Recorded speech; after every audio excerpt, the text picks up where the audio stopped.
Roxx, and you are listening to Roxx100.com. The Big Rock. The Big Rock. Keeping the music alive. Bon Jovi. Lenny Kravitz. Hey, all you rockers. This is Johnny J, your host for The Big Rock. Catch me right here on Roxx 100 as we are keeping the music alive, rocking the 70s, 80s, and 90s. The Big Rock on Roxx 100. Rock. The Big Rock. The Big Rock. Everything that rocks. Rocks. Hey folks, head on down to Earl's Meat Shack. Featuring the area's finest selection of new and used meat sticks. We've got everything. Buffalo patty jerky, we've got dick sticks, salami slices, and we even have those pterodactyl flavored everything. If you hit a raccoon, porcupine, or squirrel, we'll lug it in. We'll turn that late night tragedy into a tasty snack. That thump with your fender never tasted so damn good. We're located in the parking lot of the Dixieland Dirt Mall, just off of Jabroni Street on Telegraph. Head on down. That's Earl's Meat Shack. Hey kids, would you like to be a rock god the likes of David Lee Roth in his heyday? Then you need to get the Rikki Roxx Rock God Starter Kit. Each kit comes complete with black nail polish, eyeliner, sparkly scarf, an actual chick magnet, a velvet jacket to make all the girls go wild, and an over-the-hat skull cap with bandana accessory. Act Now will also include a handy booklet showing you all the best places to wear your sunglasses at night. Regularly a $29.95 value, now yours free when you take advantage of this fabulous offer. But don't act just yet. We'll also throw in a wall poster chart diagramming all the best rock faces to enchant your audience, proven to wet the ladies' panties in mere seconds. For all you newbies, this great kit also includes a CD demonstrating how to push your voice for the radio, taught by Rikki Roxx himself. So quit being a big puss and man up rock style with the Rikki Roxx Rock God Starter Kit. Now yours for just $29.95 plus $99.95 shipping and handling. Call now. 1-800-ROCK-GOD. That's 1-800-ROCKGOD. Now. Operators and tattooed hookers are standing by to take your order. Feel your best before making an arrest. What you gonna pick? Cop pockets when you don't want something salady. Avoid police brutality. What you gonna pick? Cop pockets. Cop pockets, filled with juicy jelly, mouth-watering maple and bacon, and creamy custard on a crispy donut. When you want an easy meal while you're busting that your deal. What you gonna pick? Cop pockets. The cop meal in a pocket. What you gonna pick? Cop pockets. Did you wake up this morning with a nasty rash and nothing but regret? Did you go home with a sweaty bass player last night? Did you wake up wanting to chew your own arm off because some skank's laying on it? Are you feeling a burning, itching sensation in your crotchal region? Do you feel like you need to scratch your ass with tree bark? Are you walking around like you were banged with a Scud missile? Did you meet someone at the bar you thought would actually call you back? Idiot! Then you need Skankosporin. It'll cool that burning sensation before you do the walk of shame to the cab. That's Skankosporin Itch Paste. Available at In-N-Out Party Stores, Bottles and Stuff, 8 Mile Liquor, and Cunningham Drugs.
following program is recommended for mature individuals and may contain material unsuitable for morons, cretins, and dishwipes. If you are a moron or a member of the PTL Club, please turn off your radio, because we don't need any more stupid, narrow-minded, pencil-neck geeks who wouldn't know the First Amendment if it came up and bit them on the butt. Thank you. Rikki Roxx, Rikki Roxx. It's Rikki Roxx coming out of the box. Bitches come in flocks, trying to steal his jocks. He needs to be contained with padded rocks. It's the Rikki Roxx Show, spreading like the pox. Rikki Roxx, Rikki Roxx. Rikki Roxx, Rikki Roxx, yeah. Rikki Roxx, Rikki Roxx. Rikki Roxx, Rikki Roxx, yeah. Rikki Roxx up in your grill, motherfucker. Yeah, there it is. Greetings. All right, so now I got that. All right, now we're good. Made it. Episode number 109 of the Rikki Roxx Show right here on Rocks100.com. I am Rikki Roxx, joined as always by Kevin, Eugene, Razalogione, the third, PhD, CBD, THC. A lot of acronyms in there. You'd think you'd work at Chrysler or something. Oh, there it is. There it is. And yeah, episode number 109. I have my Aquafina. I have my herbal tea here because looking like a rather Rikki Roxx show over here. Somebody's feeling the pain. Yeah, last night was no fun for your boy, man. I can't party like a rock star anymore. Tearing up the club. Pretty much. With the 50 cent. Yeah, it was horrible. A shout to Sherry Claire in the chat. Make sure you share this video on all of your social medias. We are still trying to grow that, what do they call it? The YouTube channel, this whole other new social media that we somehow gotta start building up, man. I haven't gotten any subscribers in the last couple days. And I'm like, how the fuck do you grow a YouTube channel? I have no fucking idea. I'm like looking shit up and they're like, oh, well, you just have to go on Facebook and promote it that way. I'm like, I have 7,000 followers on Facebook. I have 53 on YouTube.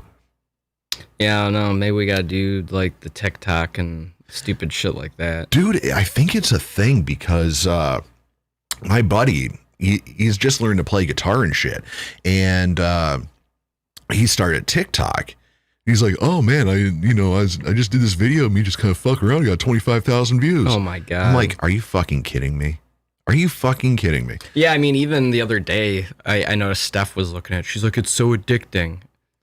I'm like, it's like fucking crack, apparently. What's the difference? I don't fucking know. Like, what's the difference between TikTok and YouTube? I don't. I've never even looked at TikTok, honestly. Yeah. The only thing I can guess is that like it's a different platform with like something that's a little bit different about it. I don't fucking know. But it's the flavor of the fucking week, apparently. I don't fucking get it. And I also don't get why nobody's watching my fucking show. Yeah, our numbers are severely down. All right, so Daniel Jackson from Casting Shadows. This is going to be an interesting show because in the 8 o'clock hour, we are going to be talking to Daniel Jackson, the bass player from Casting Shadows. But I thought you were the bass player in Casting Shadows. I am the bass player in Casting Shadows. Are there two bass players? No. They're not like Slipknot cool? No, we're talking to the Casting Shadows with an S, not the Z. So they spelt it correctly. And way to go, Jeff. Jeff was talking about this. He's like, oh, I didn't look up Casting Shadows with the right spelling. I just typed in Casting Shadows with the Z, and there wasn't one of those, so I took it. I'm like, you didn't bother to look that, hey, maybe some people actually know how to spell. It's like Korn was like, oh, there's no bands out there spelled K-O-R-N. I don't know. Is there a band with C-O-R-N? It wouldn't surprise me if there was. It's probably a cover band. Like one of those Korn tribute band. Yeah, like how they have Max Sabbath, and they all dress up like McDonald's characters. Maybe they all dress up like ears of corn. Oh my God. And play Korn songs. That'd be hilarious. That would be awesome. Whenever you want. Okay. So, yeah, talking to Daniel Jackson, Casting Shadows. We'll be talking to him in 8 o'clock hour. Sherry Claire, hopefully you're still there and having a great time. So, where do we start this? Oh, yeah. Nuts and bolts. There it is. Yeah, we'll get into all this later. All right, Nuts and Bolts and Harsh Truths time. This is a segment of the show where you guys, the Rocks 100 listeners, send me your questions. You can send it to rocks100radio@gmail.com. You can send it through Facebook, facebook.com/rocks100, or hit me up any way you can, and any way you can get it to me. Find him in Port Huron, tearing up the clubs. Come by his house, you know. Oh, Nikki would love that. Actually got something kind of like that. Should probably talk about. Nikki was calling me, and she's like, "Oh, the motion sensing lights keep going off outside," and we'll get into this in a little bit. Nuts and Bolts and Harsh Truths. And this week, it comes from Travis out of Akron, Ohio. Hey, guys, I have a question about quote-unquote selling out. I am a fan of melodic death metal. Obviously, that is not the type of music that you can make a living off of, let alone a substantial career out of. My question is that what are your thoughts on playing different kinds of music that you don't particularly like? In my case, country and rock. That's a good question for me. In an effort to make a career and living from it. What are your thoughts? That's from Travis, Akron, Ohio. Well, I mean, like, he's spot on. Like, melodic death metal just doesn't have a huge following. Yeah. I mean, my whole thought process was, however I can get to a point to where I can freely and financially do whatever I want, whatever it takes. I mean, I joined a fucking country band too. No, but it's barely country. True, but on the flip, like on the flip side, though, joining that project was actually a good thing for me, just because if you're playing the same genre and the same style of music, you know, over and over and over, it can be difficult to try and, you know, expand your writing and your playing capabilities. So if you throw in something like that, you're playing a totally different style of music.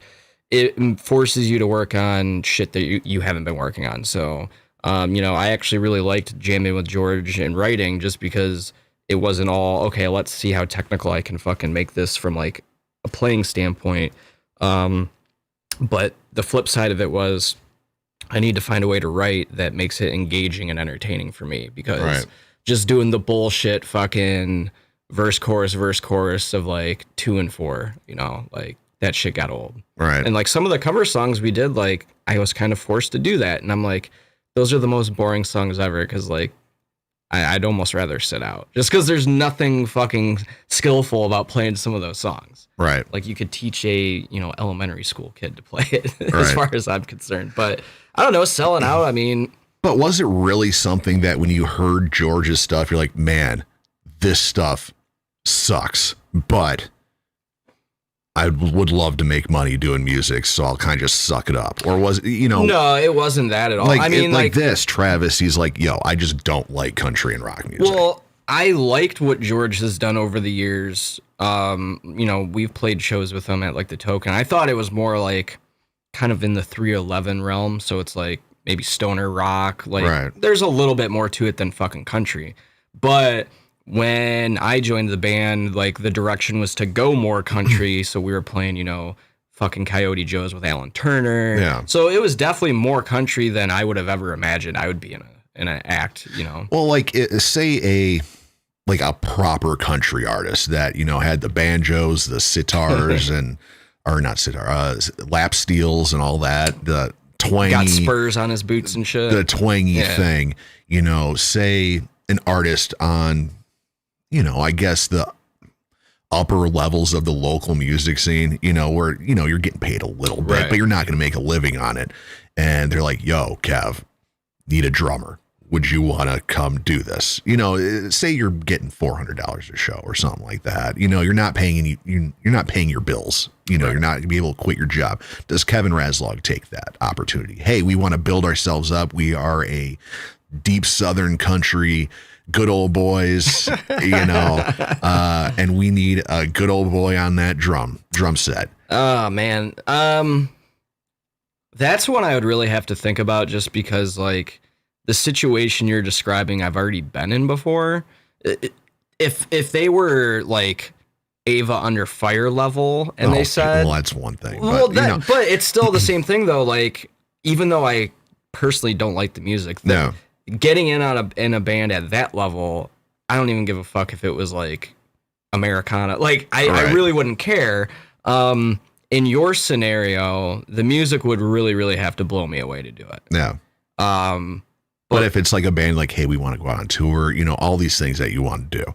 We want to go out on tour. Right. We have, we've gone on tour before, as a band, but our drummer decided to leave. We need a new guy. Honky tonk, full on Mississippi. I would country. probably do it just for the experience. I don't know if I would want to do it like permanently, but at the end of the day, if it was like, hey, can you at least fill in? I would probably give it a chance. Right. Just to fucking do it. So what would your advice be for Travis? I mean, he despises country and rock. He's a death metal dude. I don't know if he plays guitar or he's a singer or whatever, what he does, but I would say, sorry, dude, you might want to suck it up and try doing something a little bit different. I mean, it can't hurt. Yeah. I mean, realistically, the odds of him making it in a melodic death metal band are like 1,000,000 to 1 shot. Like, it's just probably not going to happen. Well, it's like, but if he gets in a band and then that band does really well and then he's actually making money from it, he can divert some of those funds to doing his passion project. Right. You know what I mean? So in the end, it's still going to be a very, very long, almost impossible scenario to make a living in a melodic death metal band.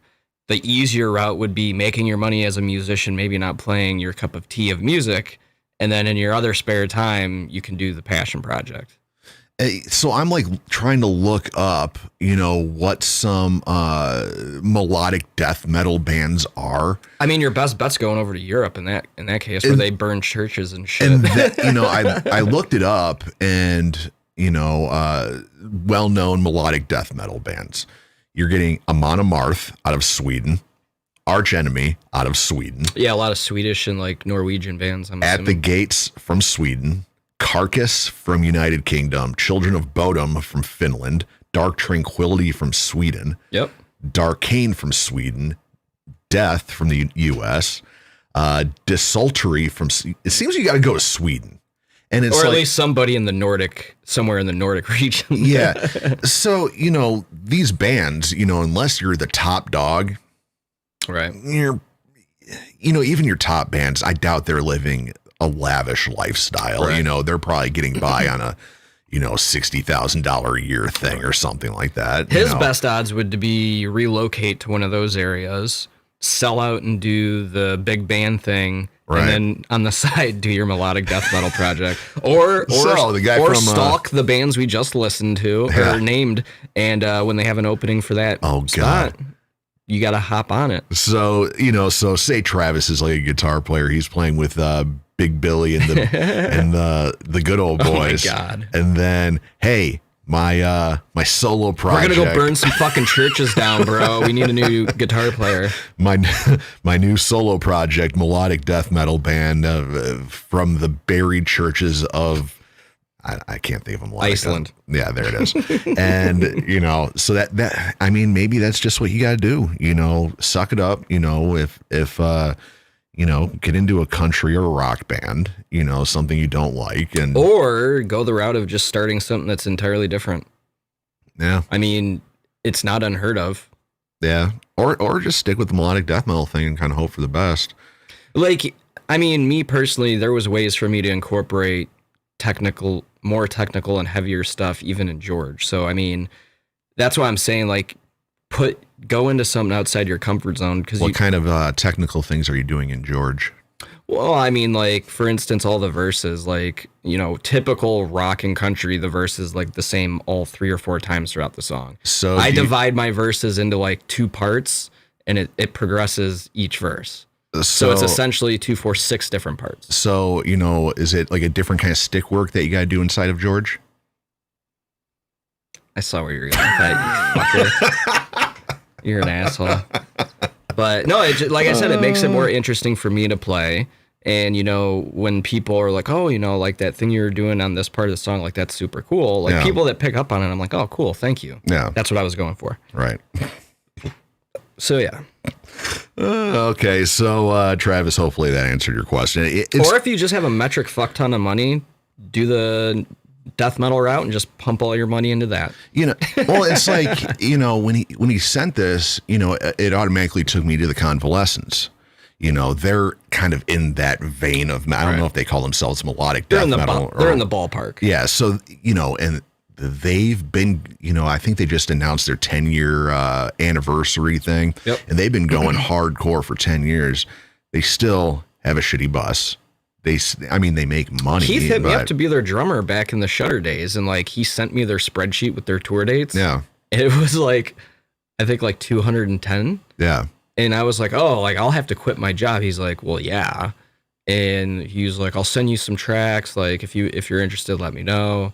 And at that point in time, I was like, dude, there's no fucking way I could do this. Dude, I would have loved to see with the face paint and all that shit on that the Convalescence does, all that makeup. Be like, damn, Raz wearing more makeup than me. You know, so it's, you know, if you're gonna stick with the death metal route, it's gonna be a long road. Well, let's preface this with the journey as a musician doesn't matter what fucking genre is going to be long anyways. But yours is just going to be paved in more shit. Yeah. Well, there's the name of your band, Paved in Shit. Oh, fuck. That's hilarious. So it's a thing, man. If you're, and I kind of understand what not the death metal thing. You know, my favorite kind of music is glam metal, like glam music, you know, Poison and shit like that. I could have went that route and been in a glam band and been like fucking Steel Panther and shit like that. But that's a hard fucking road. And so I kind of had to, you know, not say sell out because it's a lot less of a leap to go from glam rock to rock music. Right. You know, kind of had to settle though a little bit. You know, it's like New Day Revolution. Not really. Stellar band. Awesome resume. Yeah. You know, not really my cup of tea. You know, the kind of music that I normally want to listen to. Mound Road Engine. Way not the kind of music that, you know, that was like stoner metal. You know, not my. How many of the bands that you've been in were actually the bands that you like wanted to be in? None. Not even Rikki Roxx and the Rockstars? No, because that was just covering bands. That was just covering bands that I didn't like the music. You know, music that I didn't like. You know, Ricky prides himself on hating every band he's been in his entire career. Well, I mean, all 85 of them. Maybe back when I was a kid, like a teenager, I was kind of into the pop punk thing at the time, and I kind of rode that for a little bit until that fell apart and it became hardcore. You know, but you know, that's 20 some odd years. So yeah, about 20 years ago, I was in a band where I was like, that was my favorite kind of music, you know, like, you know, the Enough's Enough and Faster Pussy. Yeah, that's the kind of music that I'm into. You know, Casting, you know, it's not a huge jump, but it's mainstream rock, you know, radio rock, you know, so I'm like, this is my best chance at success. Let's go for it. So yeah, you know, Travis. Jeff Land in the chat. Yeah, Jeff knows. You know, it's like, you don't dress in makeup. No and all offense, I hate this band. And you don't dress like Rikki Roxx to be in a mainstream alt rock band. Oh, you know? The one dude from Limp Bizkit, fucking Wes Borland. Wes Borland. Yeah, well, Limp Bizkit was a totally different thing, though. You know, it was like new metal, hit rap rock. Well, that's what I was saying to Travis. Maybe he's got to find a band that country core. There you go. For the country fans. I said George and Ede was progressive country once I started playing. Maybe you should get George to go into start country core. It's metal, but country on top of it. Howdy, partner. Got my honky tonk woman. Yeah, kind of thing. It's so yeah, Jeff Land from Casting Shadows with the Z in the 8 o'clock hour. We're gonna be talking to Daniel Jackson from Casting Shadows with an S. So Kev, what's been going on? Oh, you know, Same old. Trying to jettison myself from my current employer. So how's that working out for you? Oh, fuck, man. Tell the people how many applications you put in today. Today I had like 70 or 80. But no, just, dude, all these fucking companies, dude. Oh, we can't find anybody to work and this and that. Like, there was a meme somebody posted where it was like, it was some job. It was like he wants like 10 years of experience, wants, you know, all this fucking shit. Yeah. And then it's like pays $20 an hour. And like, I've literally had that shit happen. Like, I'll look at a job listing and it'll be like, okay, we want like a system admin with like 10 years of this experience, like 5 years of networking, 5 years of scripting, 5 years of fucking, you know, virtualization, like all this fucking shit with a college degree, with certifications, all this stuff. And like, I'm like, okay, you know, I'll fucking apply. I have all the qualifications. And then literally I always start with what's the pay, because I don't want to waste my fucking time. And straight up, this company was like, oh, we're in the like $20 to $25 range. An hour. Yeah. And I'm like, are you fucking kidding me? You want like a senior level person that has like essentially 20 years worth of fucking knowledge. Yeah. And you're going to pay him like $20, $25 an hour. While that yucko that's on the line screwing in 3 bolts is making 30.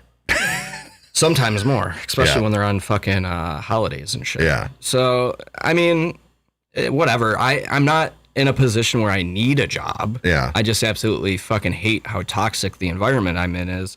But like, I even had a recruiter when he told me what the pay rate was, I fucking laughed. And he's like, dude, like, I've even told him they're not going to get somebody for that. Yeah. And if they do, that person's either A, going to be fucking shit, or they're just taking it because they need a job, and the instant they find something better, they're going to jettison. And I'm like, yeah, you know, you could look at me. I've been at the same, you know, company for 8 fucking years. Talk about loyalty. Yeah. And yeah. So. Steve Engel in the chat says, come to Canada. Banks always looking for good IT types. Universal healthcare, eh? Ooh. I know my wife really doesn't want to. Well, actually, we really like Canada, so that she might be open to that. Yeah. Like, I was like, I set my filter to like not have any restrictions. Like, there was jobs popping up in like Poland and fucking Australia. There you go, man. And it was hilarious. I was like, oh, Steph, I was like, what do you think about moving to the Netherlands? Because there was one in like Amsterdam. Yeah. And she was just like, no. No? All that weed there? You can just do that shit in public out in Amsterdam. So she doesn't want to go international. She wants to stay in the U.S. Sounds like it. I mean, part of me, like, there was one in Australia that I thought that would be kind of cool. Be like, yo, Steph, you know, I can join a band in Sweden and I can actually play metal and get famous. Yeah. So it's like, yo, let's move to Sweden. Give me 3 years. Give me 3 years. 3 years. And let me do this progressive death metal. And maybe I'll become a big rock star. And then I can quit the job. We can move back to the United States, but I'm in a big ass Swedish death metal band. Man, I like the way you think. See? I'm trying to help you get out of here. But I mean, the moral of the fucking story is, Jeff, we got to find another drummer. Employers are expecting senior level jobs with entry level pay. Yeah. And it's fucking hilarious that they're bitching how no one wants to work. And I'm like, dude, I don't fucking fault 90% of these people for not wanting to work. Right. Like, the whole thing that was shoved down my fucking throat growing up was, unless you go to college, you're fucked. Which, we all have found out, that's absolute bullshit. Right. You need trades. You need skilled trades. You need people that fucking build shit, fix shit, break shit. You can't just have textbook fucking smart people. And that, you know, we talked about this on the show. You know, I didn't go to college. You know, I went, you know, I was like, I have no brains.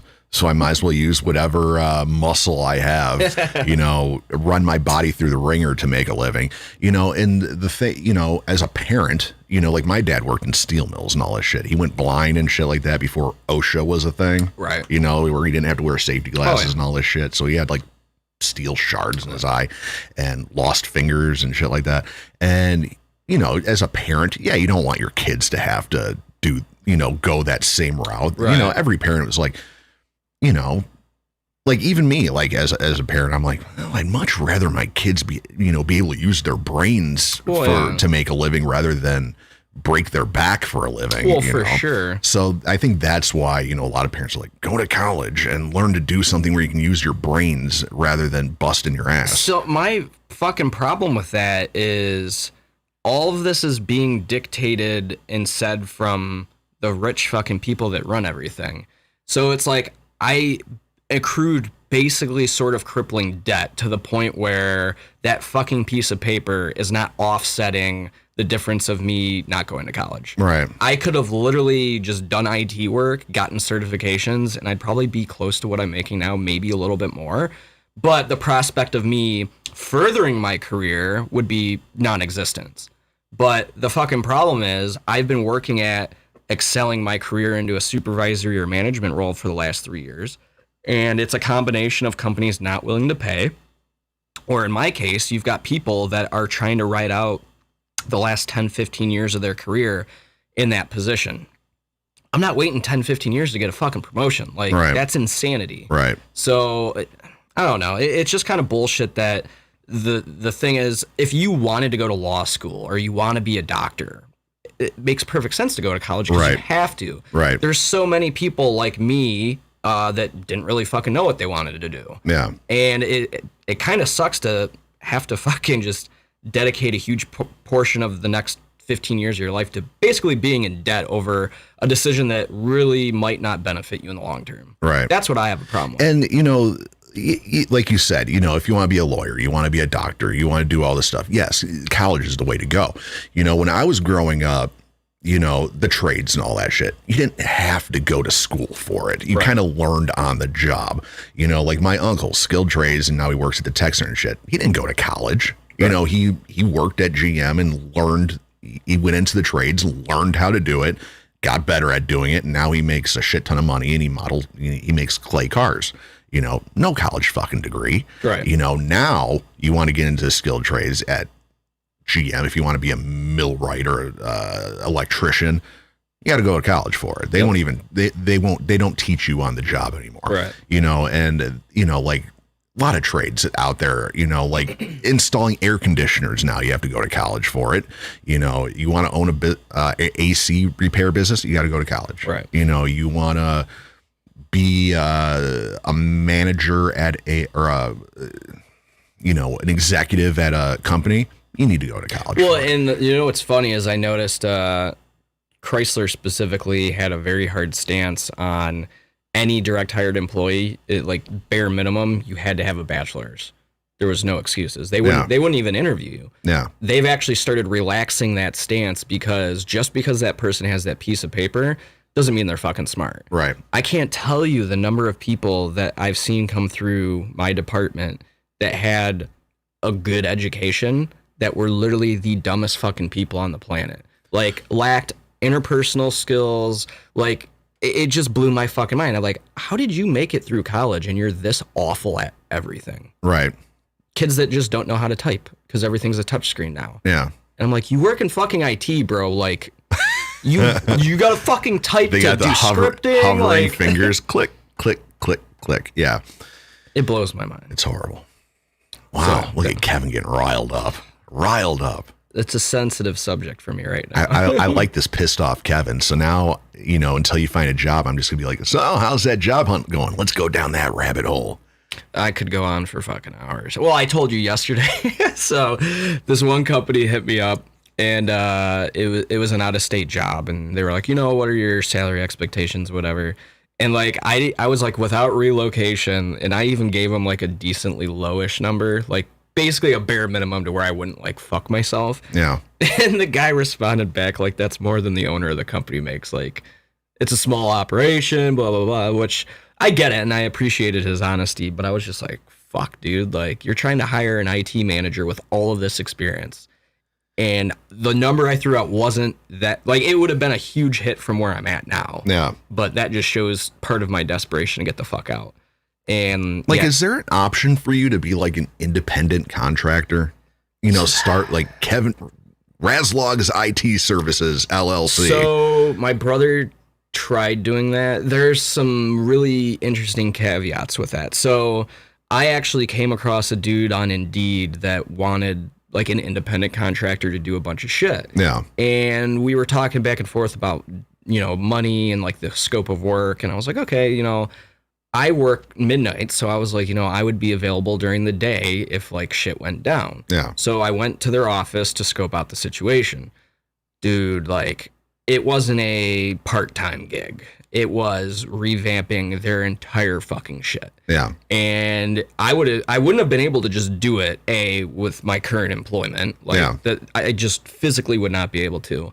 But the amount of work, I probably would have needed at least one or two other people to help me just because of how fucked all their shit was. Yeah. So yeah, like after I went there, he's like, oh, I'm thinking this much an hour. And I straight up told him, I'm like, dude, you might have to double it. And then I might need you to like bring somebody else in with me. Yeah. He's just like, well, I can't afford that. I'm like, well, dude, your shit's fucked. Sorry. I straight up told him, I was like, your shit's fucked. Yeah. They're a fucking law firm too. So I know they got the money. Yeah. But Sam Bernstein. No, it wasn't that. Oh. But you were talking to that blind one that just stares off into the ether while he's talking to you. Oh, you're an asshole. I'm over here, man. I'm blind. Yeah. So yeah, now I don't know how I can match that. All that anger and pissed offness of Kevin Razlog. I mean, I'm not like crazy. That pissed. It's just more frustrating than anything. Yeah. But whatever. So how was band practice? It went pretty good. I mean, I was happy with my performance. I guess I can't really complain, minus guitar player not showing up, but shit happens. So, Chad. So yesterday had Casting Shadows practice. Casting Shadows with a Z. The band Kevin and I are in here in Michigan because I saw the numbers bump up, and I think Dan Jackson from Casting Shadows with an S actually shared it. So this show is going to be kind of interesting. So if you hear me talk about my band Casting Shadows, it's not Daniel Jackson's band Casting Shadows. This is going to be an interesting one. So had Casting Shadows practice last night. We ran through the set once and everything was fine. Granted, Chad wasn't there. So it was just Jeff, you and myself went through the set, and Bob Surgott came out and he wanted to discuss the new music video that we're going to do. For anybody out there that's a fan of Casting Shadows with a Z, we're going to start working on a new music video for Trust. That's going to be hopefully coming out around when we go to Blue Ridge, which is in September. Yep. I 9th through the 12th. Yeah, I took all the Casting Shadows dates off here. So yeah, and now we have I believe on the 15th, it's the Y lyric video is going to be coming out. So head on over to facebook.com/Casting Shadows with a Z at the end. Give both of them a like. I mean, give both of them a like, but check both bands out. But don't be because if they go to the Casting Shadows with an S and they're looking for the Y lyric video, it ain't going to be there. Yeah, but check out both bands. Check out both bands. But know where you're going to find what. So went and did that, and we got a good, I guess, a good start on what we want to do with this music video. Kevin's going to be in it. And so then after that, I was like, I've been fiending on wanting to go out. I've been home because I'm not working. So I'm like, man, I want to fucking go do something. Get tore up. I want to get lit. I want to get turned, as the kids say.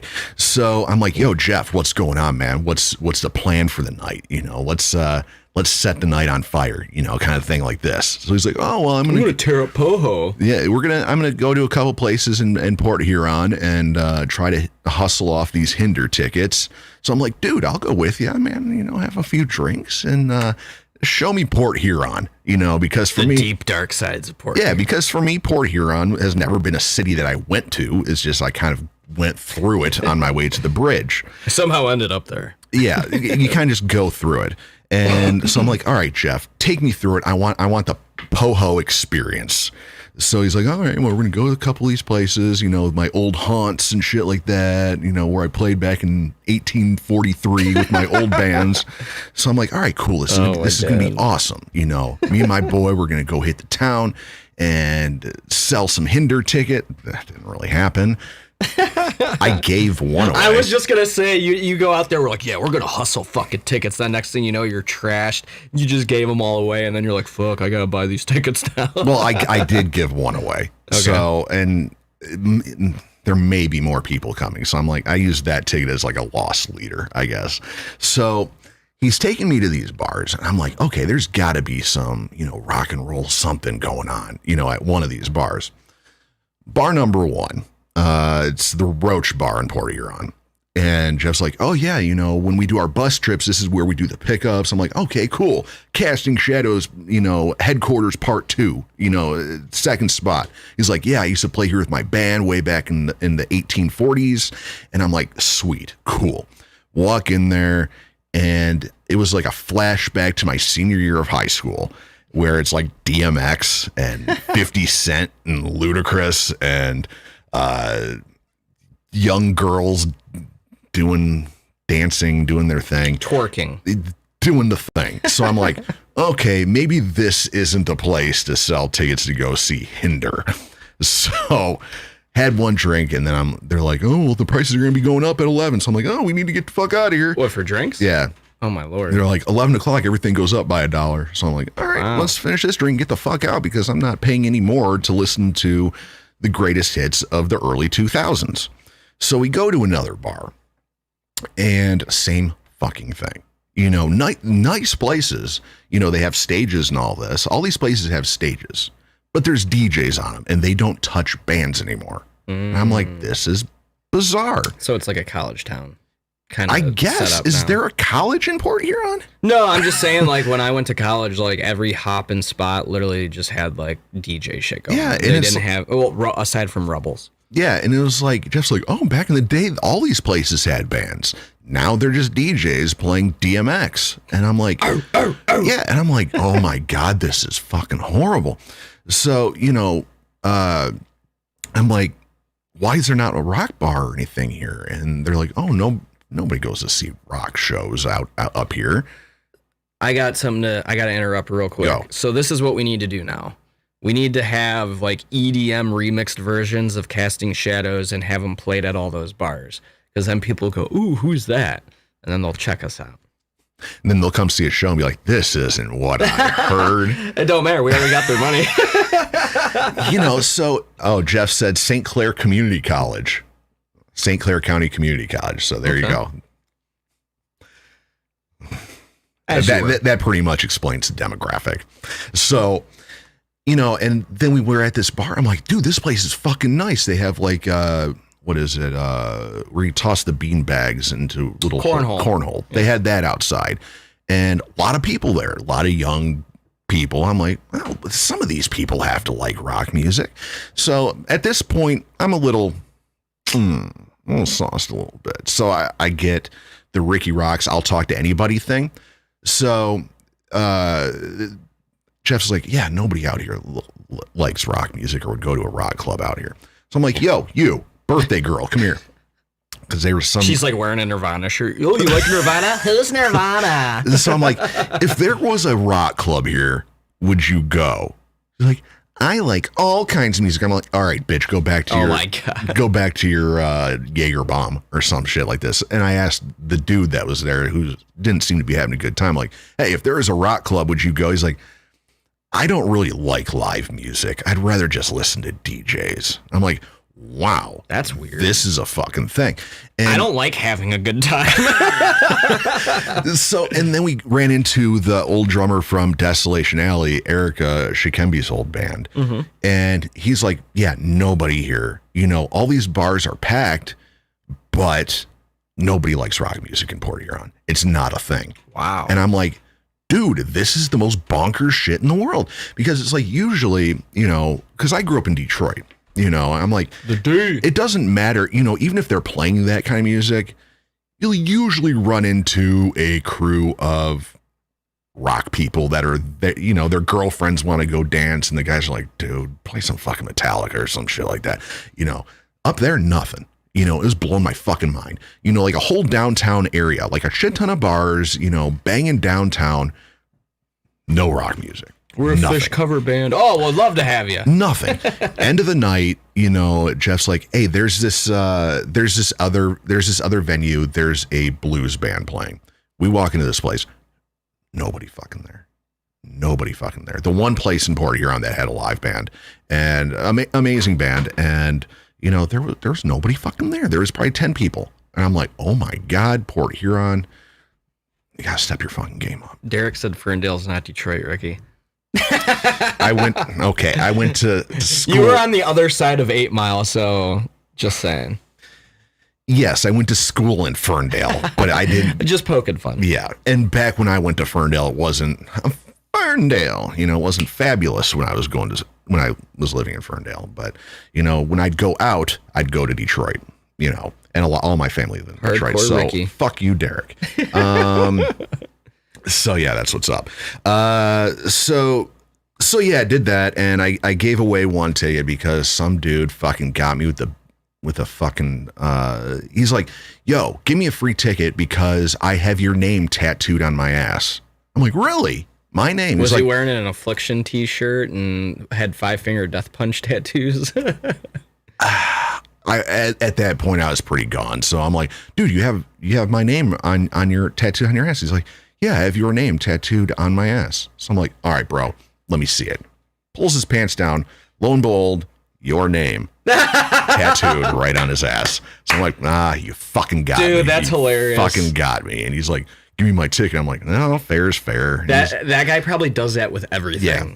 Buy me a drink. I got your name tattooed on my ass. Yeah. No, you don't. I guarantee you that guy probably gets hammered just by doing that at bars. Fuck, that's a really good idea. It's that St. Clair County Community College education. That's the ultimate hustle right there. Yeah. Damn. Yeah. I gotta incorporate. I should do that at my next interview.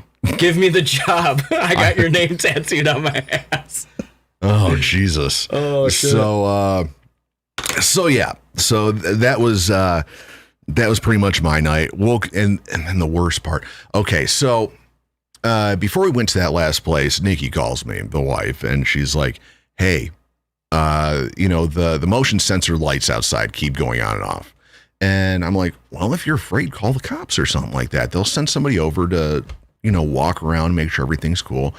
And so I'm like, "All right, well, I'm gonna go. If you're scared, just call the cops. They'll check it out for you." I'm like, "It's probably bugs. It's fish fly season. It's probably setting shit off." And didn't find out till later. She actually just wanted me to come home. So I'm like, oh, now I feel like a shithead because I'm like, "Hey, I'm gonna go drink more. Call the cops if you're not feeling safe." And sorry, babe. And I called her on my way home. She's like, "Yeah, I was kind of just hoping you'd come home." I'm like, "Then tell me to come home." I'm like, "You can't do this beat around the bush crap when I'm 3 sheets to the wind. Tell me what you want." So, oh my Lord. So I finally get home, and at this point, I'm like, I got home and I pretty much just crashed. Then now the baby's just waking up every fucking 20 minutes, fucking screaming his fucking head off. Got no fucking sleep. And so now luckily I have this tea and water, so I'm starting to feel a little bit better. Just as before we get into beer of the week. There you go. But it was a rough night, and I can't party like a rock star like I used to. I'm an old man now. Tisk, tisk, tisk. Yeah, so it's were we going to get into some music before we do beer of the week? Yes, we are going to. Ooh, I forgot to change that music video. We're going to get into our Pump It or Dump It band of the week right now. They are called, as I'm editing this on the fly, they are called Found Missing. All right, type that in. Found Missing with a question mark at the end. I don't know what the question mark thing is, but they have a song called Now I'm Awake, and they're from Essex, England, over in the UK. If you're a fan of Pearl Jam or Red Hot Chili Peppers, you can check that out. If you listen to any music during the 90s. Except what I was listening to yesterday. Right. Yeah, if you're into... I mean, like Pearl Jam and Red Hot Chili Peppers, I mean, I'd be very hard-pressed to find someone during that time period that at least didn't, like, like them at a certain level. I mean, pretty much, I don't think anybody really hated them as a band. Like, they actually put out good music.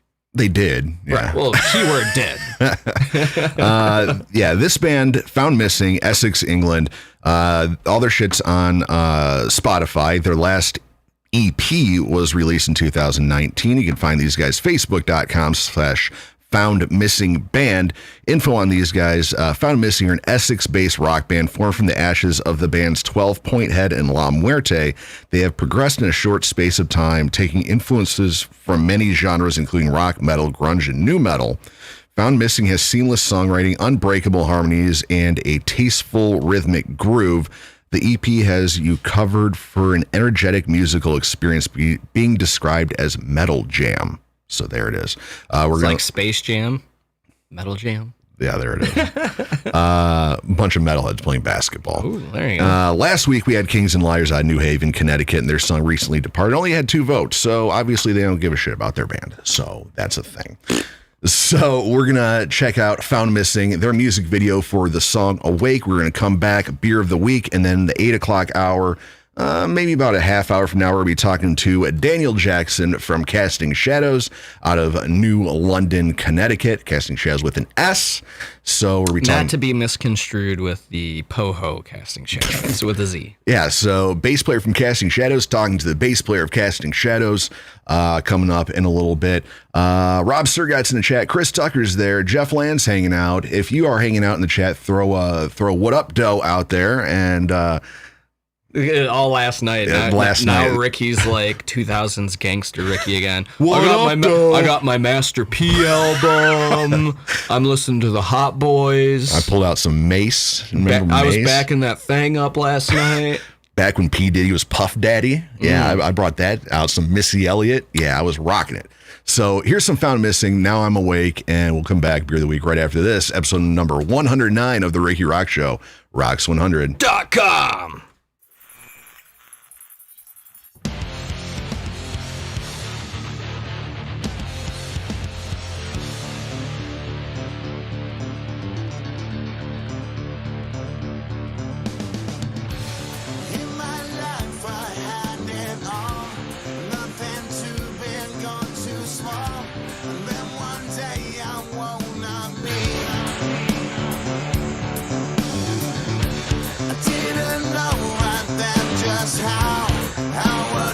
Myself right down and put myself right on the ground. I have been sleeping while my heart has been weeping. All I've caused is hurt. I have been sleeping while someone else has been treated. Person out of my door.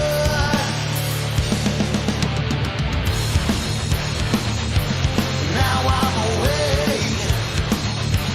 Now I'm awake. Now I'm awake. Now I'm awake.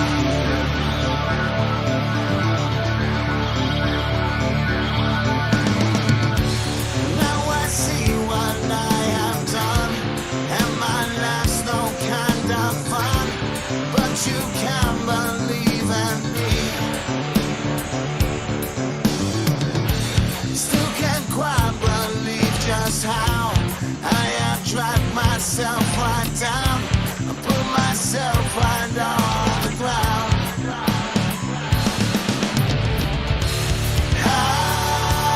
I have been sleeping while my heart has been weeping.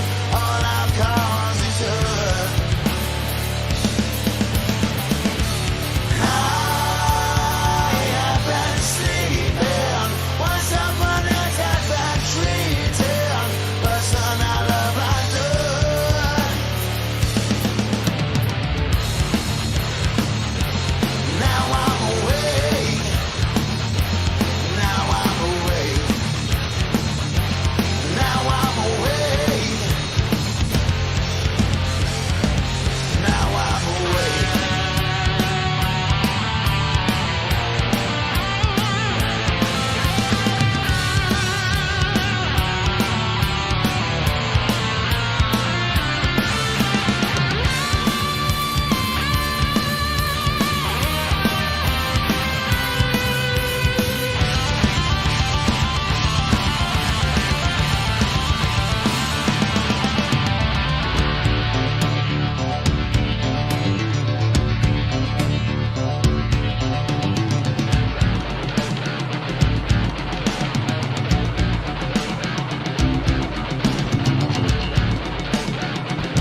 All right.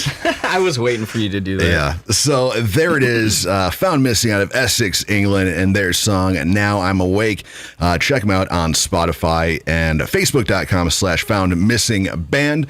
I want to shout out Jahing Music Lover. Gave me the devil horns and the flame thing. So that's what's up. Steve Engel in the chat from Mississauga, Ontario. He's like, hey, Raz, check out IT gigs in Windsor. Got to get those bridges open first, though. Well, I mean, if you work there, they allow it. Like my one of the guys I worked with at Trenton, he actually lived in Windsor. He had no problem. Oh, well, there it is. Yeah, I mean, we were actually given like letters to keep on us. Mm-hmm. So technically, because I was itching to go to the fucking casino. Oh, I'm going to work. Yeah, I literally could have done that, but I didn't know if Caesars was shut down at that point in time or not. But Steve Dave actually popped into the chat. He's here. Perfect timing, too. Yeah, he says, just got here. Can you guys start the show over? I've been watching highlights and coverage of the Dustin Poirier smashing Connor again since last night. Oh, yeah, didn't Connor like roll his or like snap his ankle? I just something. I saw memes and pictures of it. It looked pretty brutal. Yeah, I don't know if he rolled his ankle or his leg broke in half or something like that. I don't. That's brutal. Yuck. Ugh. So now we're going to get into our beer of the week. I'm going to play the thing, even though Kevin, you're not going to be able to hear it, and neither will the people out there. So hold on. Beer of the week. There it is. Beer of the week this week is from Left Hand Brewing Company out of Longmont, Colorado. This is their Milk Nitro Stout. Here's the bottle for that one for Steve Dave, who probably wants to see all that awesomeness. Yeah, he wants to know the package date, the brew date. I know. The ratio of hops to... and before you pour this one, I guess you got to pour it like upside down. You got to do like a hard pour on this one because it's a nitro. Yeah. It said like hard pour. I was worried I didn't want to like make a mess.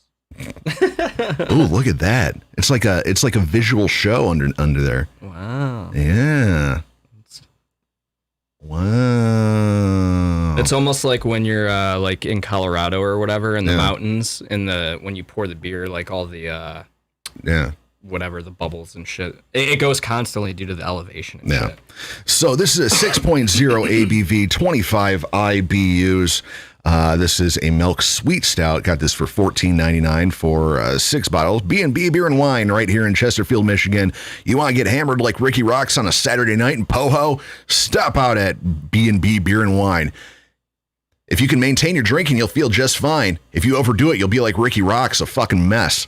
So, description on this one: pour hard, dark and delicious America's Milk Stout will change your perception about what a stout can be. Pouring hard out of the bottle, Milk Stout Nitro cascades beautifully, building a light, thick head like hard whipped cream. The aroma is of brown sugar and vanilla cream with hints of roasted coffee.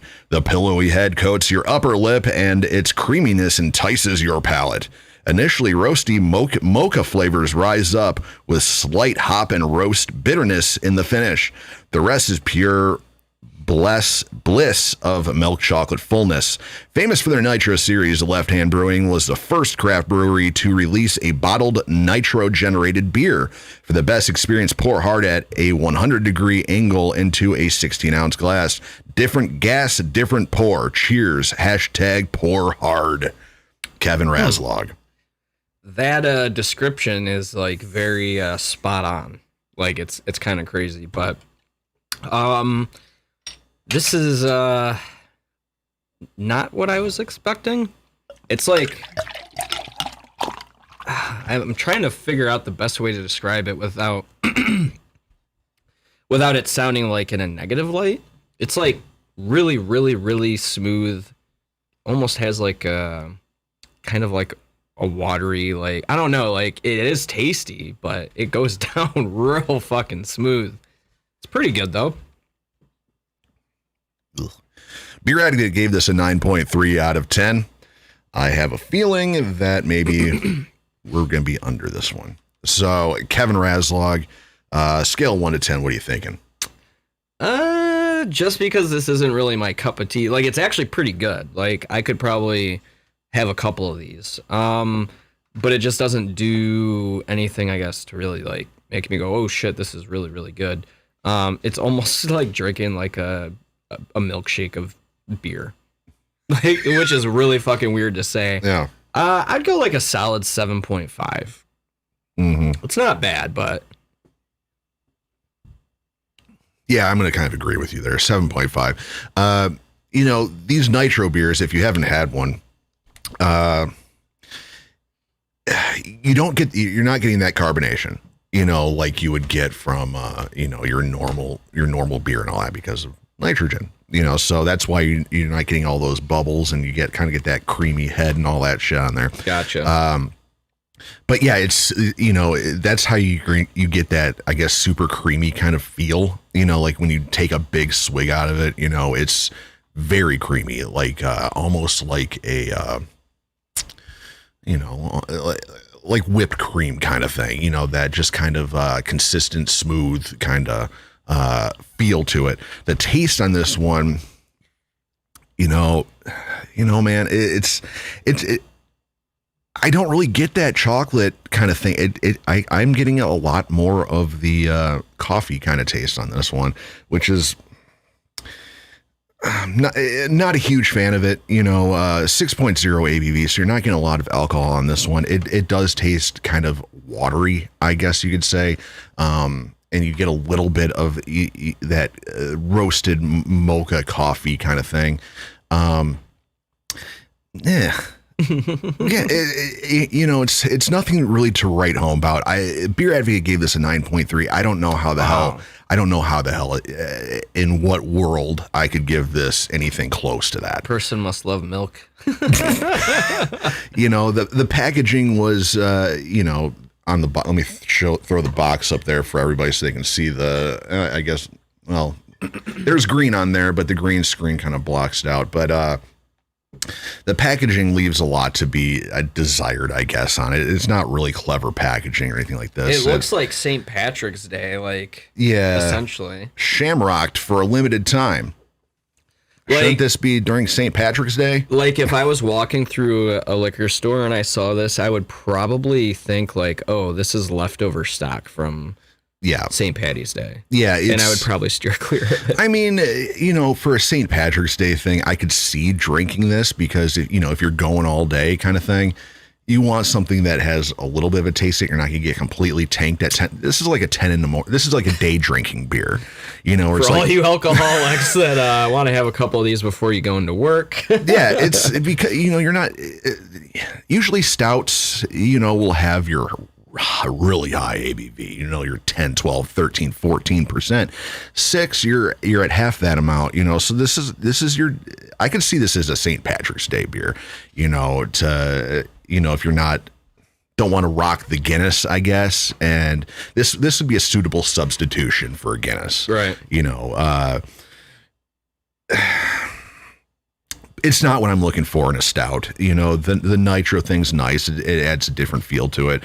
But for a stout, you know, your traditional stout where you have, you know, your heavy flavors, you know, you're heavy on the chocolate, you're heavy on the coffee, it's heavy on the alcohol. This isn't that. This is light in all those areas. You're pretty much buying this if, like I said, if you want to swap out the Guinness and not drink Guinness. Kind of has that taste to it, I guess. So that is this week's Beer of the Week. So heading back to the chat real quick. If you guys are here for the Daniel Jackson interview with Casting Shadows, from Casting Shadows, and you have a question for him, drop them in the chat right here on the YouTube channel. I'll see them and get those along to him. It's going to be a little bit of a shorter interview because I guess he has a gig with his other band at 9:15. So not gonna be able to go to the end of the show with him, but get a good half hour, 45 minutes, I think, hopefully, and talk about Casting Shadows. And that's so weird to fucking say. Gonna talk about all things Casting Shadows and head on over to their Facebook page, I think it's just Casting Shadows Band or something like that with an S, and super cool. So while we got a couple minutes, we got about 15 minutes until Dan calls in. Got to throw this out. Our sponsor, IHatePeople.club. If you like vulgar t-shirts, not safe for work t-shirts, unless you're Kevin Razzler and you're like, fuck work, I'll wear whatever the fuck I want, then yeah, definitely head on over to IHatePeople.club and pick up the shirt that says I hate my fucking boss or something like that, and type in coupon code ROXX100. If they have a shirt that says I can't wait to quit this job, I'll buy one and I'll wear it to work. And then they have dozens and dozens and dozens of shirts and apparel to pick from. Enter coupon code ROXX100 at checkout. You'll get 20% off your entire order.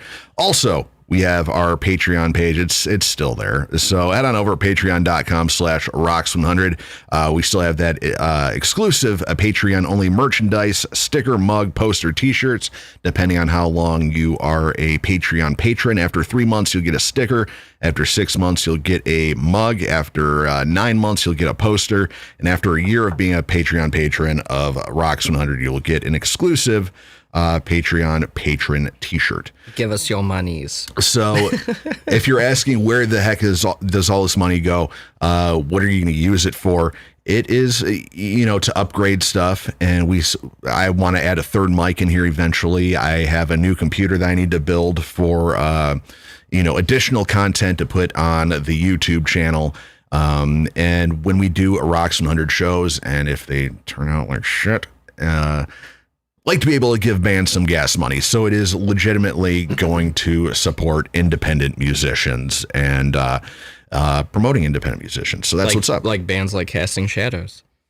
With a Z. Because I'm sure Casting Shadows with an S has a shit ton of fans. We're going to get into all that and more. If you're in the Michigan area, August 13th, I'm going to be at Diesel hosting Jungle Rot, The Convalescents. We were talking about them earlier in the show. Filth, The Dead Nerves, Casket Robbery, Blood of Angels, From Blue to Gray, A Silence, Arkham, Fate of Misery. $15 in advance, $20 at the door.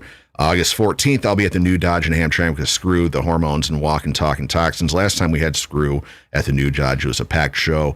Definitely see this being another repeat of that one. So, and then some upcoming shows. Dakota Star of New Day, formerly of New Day Revolution, he has his new band that's going to be coming out October 20th, I believe, at the new Dodge Lounge. And I will also be Halloween night. Did you drop the name of the band, or is that? No, I think it's still no go on that one. But Halloween night, I'm going to be getting there a little bit later, but Battlecross, The Convalescents at Diesel. So super cool. Next week on the show, we'll be talking to Paul Smith from The Strains out of Detroit, Michigan, and that's going to be super sweet as well. Steve Dave in the chat says, not many people realize one of those mics you're using is nearly $400. I know your donations are going to the right place. Yes, like these fancy mics that we're talking on here are very expensive. Everything in our line of work is expensive. Yeah. And it's not just the mic, $300-400 for a mic. Yes, that's one part of it. Gotta buy the practice that we had where I broke 2 cymbals. Yeah. I mean, each one of those was like almost $400 a piece. Mm-hmm. So, yeah, literally everything we do is fucking expensive. Yeah, each, to add a new mic, because it's not only the mic, it's the mic arm, it's the processing units, it's all this. Probably close to $700-800 to add a new mic to the rig. Definitely want to do that, and then I also want to put together a mobile rig so we can broadcast live from locations and add some more content and some cool stuff for you guys to check out. So that's what's up. Make sure you share this on your social medias. Daniel Jackson from Casting Shadows coming up in about 10 minutes. We're going to play some Casting Shadows. Where is it? Oh, it's right here. Make sure you play the right one. Shit. Did that play and I didn't even know it? Fuck. Hopefully not. So hopefully you guys didn't hear Casting Shadows with S. I think I might have played it already. We were just talking over it. Oh, I would. At some point. I would pretty much assume somebody in the chat would have said something, but yeah, I don't know. For some reason, it showed up in the played part. So we're going to play Casting Shadows right now. Their song at Shattered View. We're going to be talking to Daniel Jackson in about 10 minutes. So we're going to come back after this. Rob Sergott says it didn't play, so I don't know what happened. All right, so we're going to play this, and we will be right back after this. Episode number 109 of The Rikki Roxx Show right here on Rocks100.com.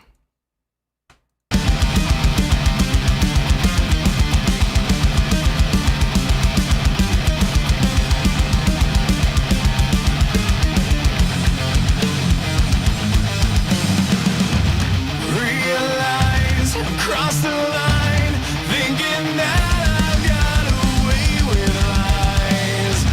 Now I find I'm dead inside, contemplating where to lead my life.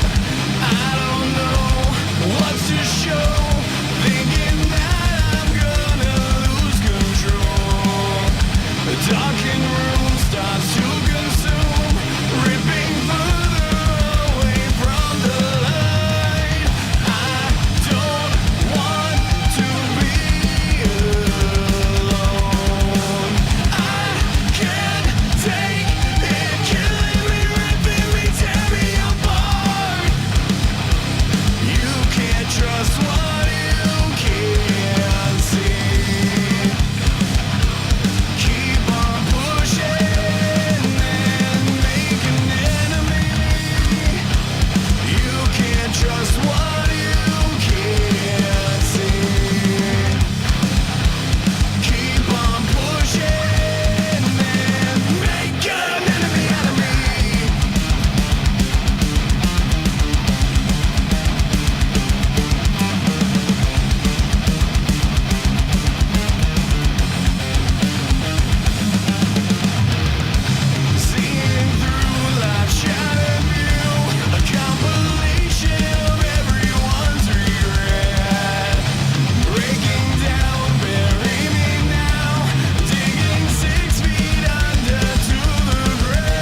This is Rikki Roxx, and you are listening to Rocks100.com.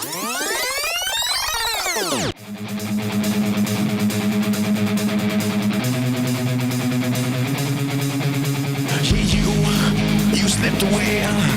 You walked around on me. Now was I just too blind to see the way you strayed? When you're supposed to be with me, you walked out over me. I can't stand the pain. Yeah, you're to blame. Those words you said to me, you looked me dead in my face and played your game. Too bad for me. I put my trust in you, and you just threw me away.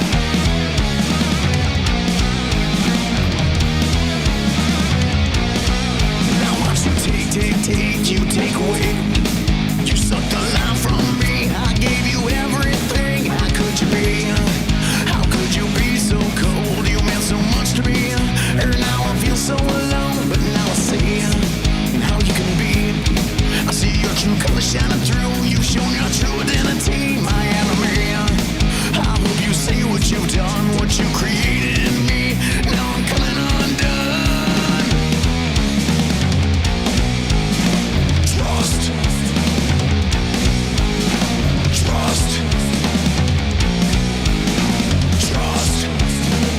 Wow. How do we go? I'm fighting. Why does it end this way? Why do we keep on trying? Why am I so afraid? Why do we end up living life like this should never be? But I put my trust in you and you threw it all away. I feel my fire burning. I can't stop until it burns away. Burns away. I feel my fire burning. I won't stop until it burns away. Trust. Trust. Trust.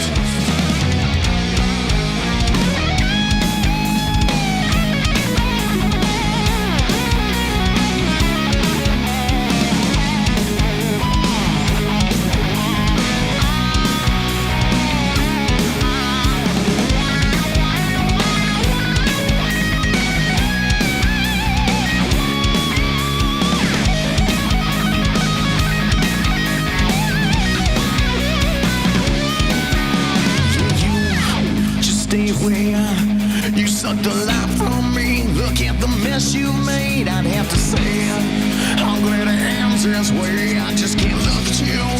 Now I know me the same. Trust. Trust. Trust. Wow. Why do we go on fighting? Why does it end this way? Why do we keep on trying? Why am I so afraid? Why do we end up living life like this should never be? But I put my trust in you and you threw it all away. I feel my fire burning. I can't stop until it burns away. Burns away. I feel my fire. All right, we are back as I am feverishly.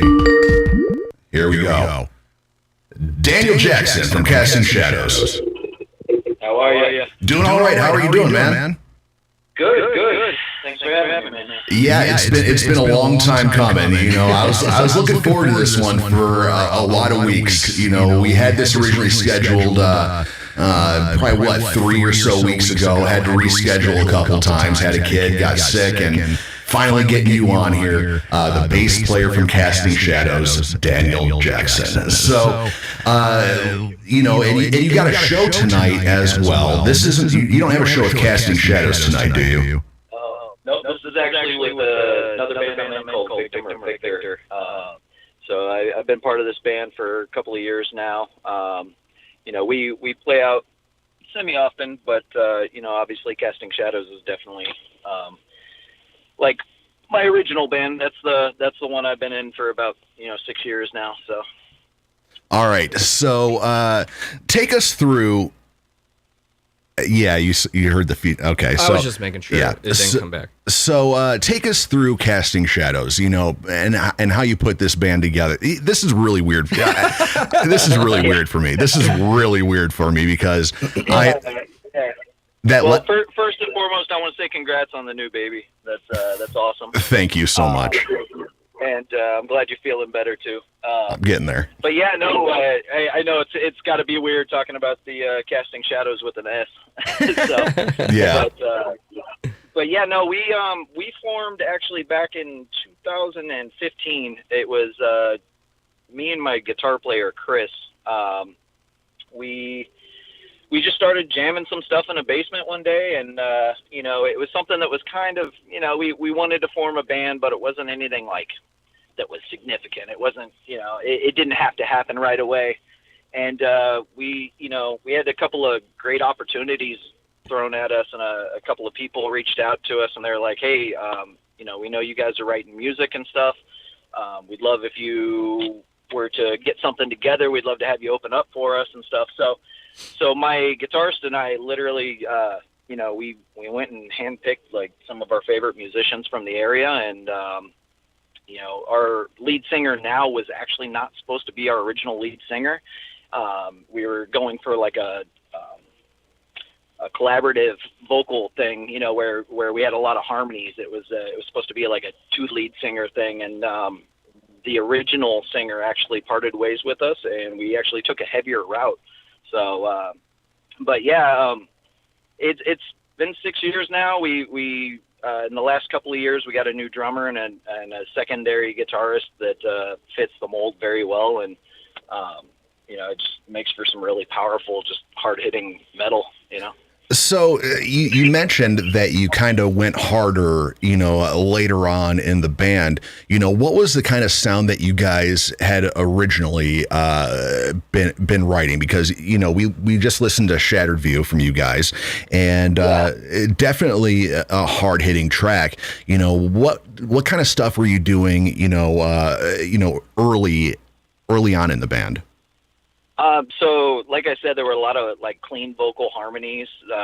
It was a little more on the like rock side of metal, I suppose you could say. Mm-hmm. I don't really know who to compare it to, but we definitely had a softer sound to it. And actually that EP is available online and on like iTunes and Spotify and stuff like that. It's just a self-titled album, and eventually we'll probably take some of those songs back into the studio and give them a revamp and give them a little more, little something extra, kind of give them a little more of what we are now. So I'm surprised Rikki hasn't asked, but the name Casting Shadows, how did that come to fruition? It's funny because I've been thinking about like, the day I talked to one of you guys, I wanted to ask you guys that question, because for me, it was about the choices that we make and the way we project ourselves to the people around us. It's definitely self-interpretation, but I think at the end of the day, we all go through, the good, the bad, and the ugly, and we all cast a shadow on the people around us, and it's our choice if we want to be the light or the dark in other people's lives. And I think that's kind of where it came from for us. I gotta ask, I mean, is there a different meaning for you guys? No, ours is exactly the same as yours, because it sounds way better. I was going to say, I doubt it's that deep. Raz and I are both very new to the band. Raz just came in about a month ago on drums. I've been in the band since January on bass, and... I actually asked Jeff, the singer from Casting Shadows with a Z, and he's like, I was telling him how I was going to be talking to you today, and he's like, yeah, I searched for Casting Shadows, but I spelt it with a Z, and nobody had that name. I'm like, you didn't bother to spell it the right way, before you picked it? He's like, no, I just want to put a Z at the end. So I don't... There's about 4 of us out there, but... we're the only ones that are like rock metal, the other ones are like 2-piece, like acoustic bands from like, the UK and stuff like that. But yeah, it's, I mean, I've checked out you guys' music. It's awesome. So wow. Are you guys sticking with that same formula? I have no, bro. I'm the bass player, man. I just play what I'm told. I just play what I'm told, man. It's, and Kevin was saying because the casting shows I'm in anyway, you know, we're going out of town and doing the weekend warrior thing. Kind of wanted to ask you that same thing. You know, what's because I was just looking on your Facebook. You got a lot of shows in Connecticut. You know, have you guys talked about, you know, maybe heading out on the road and spreading the Casting Shadows thing? And if so, are you going to come to Detroit where we can do both Casting Shadows, you know, and get them together on a show? Right, a Shadow Fest. We'll just leave the last letter out on both of them. There it is. But yeah, no, I like this guy's thinking. That would be killer. I love the idea of that. You know, we've done a lot of discussing, you know, on tour ideas and maybe just doing small runs and stuff. You know, we're lucky enough to live in New England where all the states are, you know, a couple hours apart. So we can play Massachusetts, Rhode Island, Connecticut, New Hampshire, and you know, we can all return home at the end of the day. Mm-hmm. But yeah, no, we've discussed, you know, hitting the road and maybe heading out that way as well too. Just doing like weekend runs, maybe once every couple of months. Right now we are definitely heavy on working on new material. You know, as COVID did to a lot of us, it kind of, you know, put us on the back burner a little bit with a lot of the show stuff and reaching out to promoters and venues and stuff like that. So we've just been driving really hard at putting together new material. We actually got some unreleased material too that we're excited to release soon. But yeah, no, as of right now, it's all circumstantial. You know, if we're gonna head out that way, we got to make sure that we make it worth it. You know, book a nice run along the way, maybe get like a, you know, co-headliner to run with us. So. And you mentioned the COVID thing. You know, we've talked to a lot of bands, and you know, what were you guys doing? You know, everything was locked down for, you know, as far as places to play for, you know, a good year and some change. You know, did you guys take a break? You know, we're like, oh man, I don't know about this COVID thing. Maybe we should just hang it up for a little bit and get back together once we know what the hell's going on? Or were you guys just like, screw it, let's just hit the basement, let's just keep writing and write some new material? What was your guys' plan of attack during the whole COVID issue thing? So when before COVID, you know, we were averaging probably like maybe 30 to 40 shows a year. Yeah. It was, you know, it wasn't super like, you know, it wasn't a lot of shows, but you know, I have other projects. So I think in like 2019, I played like 93 shows that year. Between all the projects that it was a lot, and working a full-time job. But so to go into 2020 and just, I think we played like 6 shows that year, and they were all before like March. And you know, we definitely took to the basement. We did play a few shows, even despite, you know, people frowning down upon it. Mm-hmm. But we followed all the regulations. We kept our distance. We all wore masks, unless we were on stage. And, you know, obviously we were socially distanced on stage and stuff too.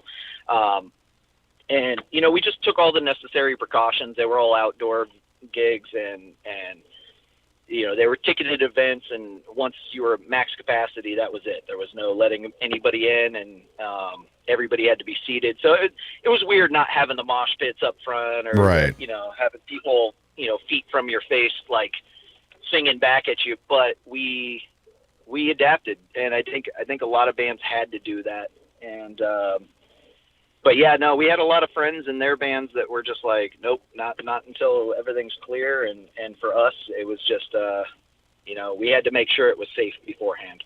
But the downtime, the lack of shows in 2020 and even in the start of this year, you know, we utilized that time to get together and rehearse as much as possible. And we even started focusing on maybe, you know, getting some live stream stuff, updating our YouTube, like, hence why, you know, we got the lyric videos out now for Shattered View and Let Go and stuff.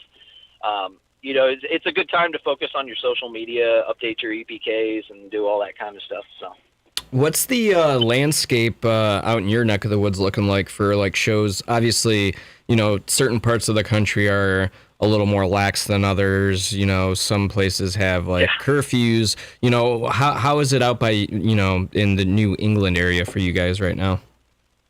In New England, I mean, for the most part, most of the states, the regulations have been lifted a little more. I think a lot of venues still follow a lot of the older COVID guidelines just to play it safe.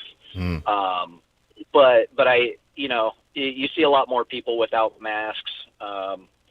There, you know, a lot of people out here are vaccinated too, so they take that kind of stuff into consideration. And you know, and at the end of the day, it comes down to comfortability. I think we still feel the impact of a lot of people not feeling like it's safe to go out still. Yeah. So they aren't necessarily packing the house. But then there's some venues that you go to, you know, we played a couple of gigs up in Rhode Island, and it was packed. It was a lot of people, and everybody was having a good time. There's even some, you know, mini mosh pits going on in the front. So, you know, it's starting to feel more normal again, for sure. From like, you know, you guys traveling out of town, you know, even if these are venues that you've been to before, did the promoters be like, hey, you know, I know we normally pay you guys this much, or, you know, were there any differences in that realm? Because me personally, like, I've had a few bands that wanted me to start booking like weekends and tours for them. And what I'm seeing for the most part is a lot of venues are like, well, unless you're like a proven, you know, you're going to bring a decent amount of people, they're like, yeah, we're trying to keep it local unless it's like a bigger, you know, band. Are you seeing that at all either? So there are some venues that are definitely, you know, they're trying to make their shows count for sure. With the hesitation for a lot of the audience to go back out into public and run the risk, if you will. They want to make sure that they're getting a band that's going to draw for sure. I think that I you know, I don't know if it's proper etiquette to say this, but I do find that venues are paying more to the bands that are playing those shows. It seems like because of the lack of shows and the lack of business that a lot of venues have been getting, they're really eager to get bands in there that can bring a decent crowd in. So if you're one of those bands and you can pull a crowd, then, you know, they're eager to have you back there and willing to pay to get you in there for sure. That's actually kind of surprising. To be honest, I thought it was going to be the other way. I thought we were going to come out of COVID and all these bands were going to be lining up that we had never heard of. And, you know, because everybody had time to like work on new material and come out of the woodwork. And it was kind of the opposite, you know, and it's almost like the strong survived and you know, there are definitely some new great bands that have come out of this. People had time to really sit and hone their craft, which was great. Yeah. But I think that for the most part, like the venues, the promoters, we're all kind of working together to make things safe and smart. So they're taking care of the bands for being responsible too, and I think that's great. You know? That's good to hear. Shit. What's it like out there, though? If you guys don't mind me asking, is Detroit popping for shows right now? Detroit's never popping for shows. You know, what I wanted to ask, you know, and this has been an issue here in Detroit where a lot of venues didn't make it through COVID. You know, a lot of the smaller places that, you know, were going week by week, you know, your smaller dive clubs and stuff like that, it didn't make it. They went out of business. A lot of places are still going on, you know, by the week, you know, restaurants, clubs, venues are still going out of business. Was it bad? Is it bad for you guys out there? Have you guys lost, you know, venues or places that you normally would have played? Has that been a thing for you guys out there? There have been some venues that took a big hit. I think we've been lucky enough not to really lose any venues. Not too many, at least. There have been a couple that have had to permanently close their doors, but the venues, at least in our part of Connecticut, are kind of far and few. So people were really eager to get back into them as soon as they opened up. You know, we did a lot of like fundraisers and, you know, what do you call it, the GoFundMes and stuff for some of the venues around. You know, we definitely have a strong metal family up here in New England, and we kind of look out for each other. So if there's a struggling venue, a lot of the bands will work together with the venue owners and stuff like that, and try to do what it takes to keep those venues alive. I think a lot of them have changed their structure too. Like going back to what you were saying about trying to get bands that draw to come in. So you know, you might see an increase on like at the door cover charge at a couple of places, but usually it's the show that you're eager to pay that extra $5 for, you know. I think as things start to level out a little bit more, it'll definitely go back to how it once was. But right now, you know, we're still in a recovery mode for sure out here. You feel that impact, you know, a lot of the big places, you know, the venues that were typically, as they like to call it, pay to play. The ones where you got to sell, you know, a ton of tickets and whatnot. A lot of those places aren't doing it that way anymore. A lot of those are, it's just at the door cover charge, you know? Interesting. Wow. Yeah, Michigan's kind of weird though, because like, well, Metro Detroit specifically, because it does span like a pretty large area. And Rikki and I have talked about this numerous times on the show, that Rikki thought there was too many venues. And when he first said that, I kind of was like, well, you can never really have too many venues. But over the course of him and I talking, I really truly believed there were too many options. And it's a combination of that, promoters and venues not kind of like working together. Like you would have conflicting genre shows of like relatively larger acts on the same day within, you know, certain amount of space, whatever. Now, like for you guys, if Michigan or even Metro Detroit was divided up into different states, kind of like how the New England area is, I don't think we would look at it the same way. But since Michigan is so large and there's, you know, X number of venues per, you know, however many miles, I think it just adds to it being a lot more complex, and everybody's just competing with one another and trying to get their own piece of the pie. So I think we're kind of like in one of those more unique situations, like Texas, for instance. You can drive 4 fucking hours one way, 4 hours the other way, and then you can go another 4 or 5 hours. So it's like Michigan's in that weird spot where it's big, but at the same time, Metro Detroit isn't really that gigantic, but you do have a lot of options as far as playing.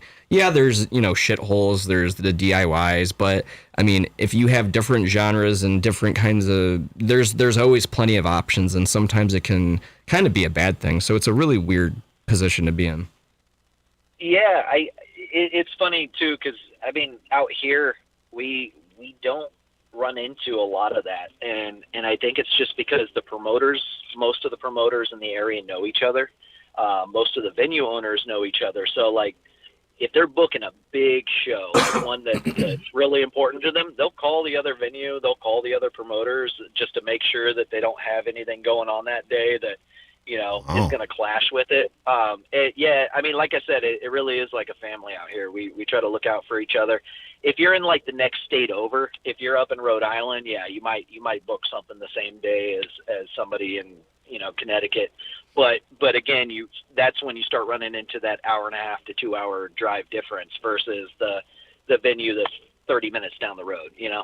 Yeah, and must be nice. Well, it's funny because it is very must be nice. You know, me and Scott, who he's the promoter at the Empire down in Akron, Ohio.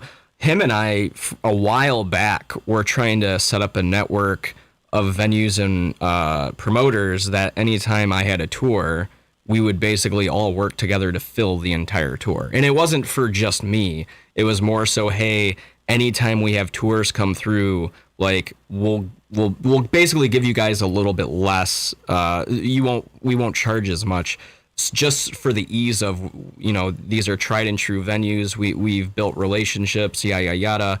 And I think with Michigan, I don't think a single promoter or venue owner would take the time to bother calling all the other options that are out there, just because they're fucking lazy. But there are a lot of options, so it would be really hard to kind of pull that off. That's another thing too. You guys probably have a lot more venues and options and promoters out there. However, I will say that, like, a good promoter's got to do the research. You know what I mean? Like, For sure. if you're not seeing what your competition is, it could be a recipe for disaster for sure.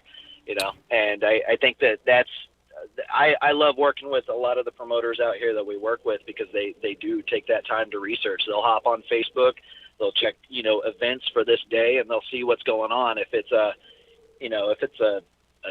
jazz show or, you know, so, you know, like a indie band playing, you know, across town and you're trying to throw a metal fest, then yeah, you know, go ahead and do that event. But if you're, you know, if it's a different genre, for sure, then, you know, you're not going to clash. They're going to draw their audience, you know, we're going to draw our audience. But if you're doing two big metal shows in the same neck of the woods and it's all within 30 minutes of each other, yeah, you're definitely setting yourself up for disaster for sure. They do their own due diligence, which is nice. Exactly. Yeah, definitely. So we had a question in the chat from Miranda Bishop. She said, question for Handsome Dan. Handsome Dan. Damn Daniel, back at it again with the black Vans. When it comes to your 5-string, I guess we're going to get bass dorky here for a second. When it comes to your 5-string, what would you say you prefer brand-wise for bass and why? You know, I have always loved my sound gear, my Ibanez sound gear. It's been great. I picked one up when I was 13, and I haven't put them down since. I've played other basses. Ibanez has always been the sound that I've preferred. I grew up on a lot of the metal bands where the bassists were using the 5-string sound gears, and I don't know. I clung to that particular style, that brand, and honestly, you know, this may sound bad as a bassist, but a lot of basses are ugly out there. They actually have a nice style to them. Yeah. Too, you know, and I mean, I'm sure you can relate. There's very few basses that you look at and you're like, damn, that blows me out of the water, you know? Yeah. But sound and like having the humbuckers and the active pickups on my sound gear is great. And that's why I use the one that I use right now. I have a couple of alternatives at home too. But the one I prefer to use, you know, is Ibanez for sure. So I got to ask this as a bass player from Casting Shadows, talking to the bass player from Casting Shadows.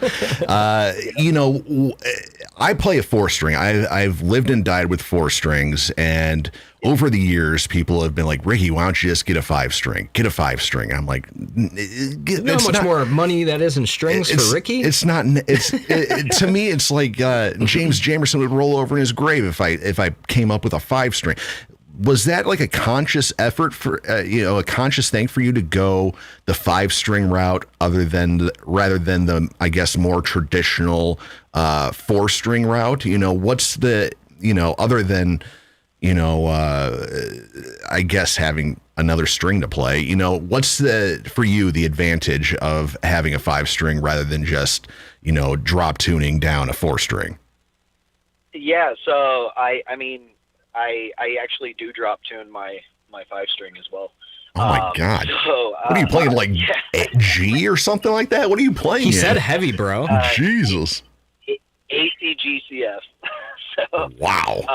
But yeah, you know, I know it's at the end of the day, I did start with a 4-string. I had it was like a Fender jazz bass, and it was cool and all, but you know, it wasn't what my heroes were playing. So it was, as a 13-year-old kid, you're like, nah, let me get something better, you know? And, I did. And I don't know, you just get used to the feel, having, especially with Ibanez, like it just feels right. Something about having that extra string when you need it, and to be able to hit those lower notes and get that rattle that you like out of that low end is, it just sounds great. I just dig it. Feels good. As far I as gotta step my game up. As far as music goes, where do you draw your inspiration? Like, what are some bigger bands that like you draw inspiration or you look up to? I always like asking, you know, people where they get it from. I listen to so much music. I think that that's always been tough. You know, I grew up obviously a 90s kid. I grew up listening to the Korn and Hatebreed and stuff like that. And as time went on, I started opening up to different styles. Like I Pantera is what got me into metal. So I like that idea of really fast moving metal, but then like bands like Korn just made me want to go kind of weird with it. And so I kind of pulled influences from all different genres, you know, the Mudvaynes and stuff like that. Obviously I'm not playing bass like the dude from Mudvayne, but you know, but you know, you definitely pull influences from the music you like. And nowadays I'm, you know, listening to a lot of Soilwork and stuff like that. And yeah, trying to create my own style while taking what I enjoy from the bands that I like. And this is something that I'm kind of curious about, you know, and I ask musicians and bands this all the time. You know, is there a band or an artist that, you know, you'll listen to in the car, but you'd kind of be ashamed if somebody from your band knew that you were listening to that? Like, what's your guilty pleasure kind of thing where you're like, man, I will rock, like me, like, I will rock some Celine Dion and Taylor Swift. I'll if it comes on in my car on the radio, I will sing it and scream it and see. I can picture you listen to like Shakira, like those hips don't lie. Yeah, you know, is there one of those kind of acts, I guess, that would surprise a lot of people that you know, when you're in your car by yourself, you'll belt those lyrics out. Surprise people? Probably not, because you know, I like to poke fun at myself, so I'll put on some weird stuff all the time just to throw people off for sure. You know, and going back to your Taylor Swift comment, like, listen, the girl obviously knows how to write some good music because everything she drops is a hit. But I don't know. You know, I get a lot of grief for being the new metal kid in the scene out here. I have no shame in saying that I love the Korn and Deftones and all that music from back then. You know, I can live without certain things like Limp Bizkit for sure, but yeah, you know, I grew up on a lot of the new metal, so that's my stuff. I mean, even back in the day, I rocked that first Limp Bizkit album like crazy. So, you know, I suppose occasionally I'll throw on that old new metal stuff and kind of vibe out to that. And right now, I think I got a bunch of people listening to this probably getting ready to poke fun and laugh at me for that, but it is what it is. Man, I don't think anyone around here would give any of us flack because like I grew up listening to that same shit. Deftones, fucking Korn, like those were two of my favorite bands for the longest fucking time. Yeah. And I mean, they're good fucking musicians too. I mean, I don't see any problem with it, but I guess maybe depending where you're at, it could be. It's not like we're talking about Five Finger Death Punch or, you know, shit like that. Right. No, definitely not. And another question I kind of wanted to throw your way, you know, before we let you go, because I know you got a gig in about a half hour. You know, here in Detroit, you know, a lot of bands are kind of along the lines of, you know, death metal, a lot of the kind of Cookie Monster kind of singing, and you know, that's the predominant genre here, you know, out that way. It's really metalcore, but whatever, either way. metalcore, whatever it is, you know, out that way, you know, what's the scene looking like? You know, do you have a lot of bars that are just DJs and, you know, you don't have a lot of music venues, or, you know, is the music venues that are out there, do they kind of, is there a lot more rock? Is there a lot more hip hop? You know, what's the musical tastes at large look like out that way? I mean, I can't imagine that where you guys are from is too much different than where it is out here. Like metalcore's, you know, New England's definitely known for its metalcore, and its hardcore. So it's, you know, with bands like Kill Switch being from out here and Hatebreed being right from Connecticut too. You know, that is what a lot of people out here were raised on and what they grew up on was that heavier influence. Plus we got New York not far from here, so there's a lot of that New York hardcore too that a lot of people draw influence from. I think I don't know. I think at the end of the day, it's starting to evolve a little more. I think a lot more people want some clean singing. You know, a little more than they did a decade ago, mm-hmm. and we all run into the clubs that only want country music, or not country music, cover music. Sorry. Yeah. I'm just thinking of country covers at this point. Yeah. But yeah, no, like cover bands, DJs.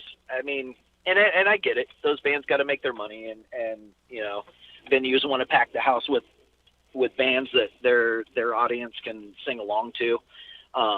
But I do think that there's a lot of bars and venues out here that are open to the idea of new original live music, and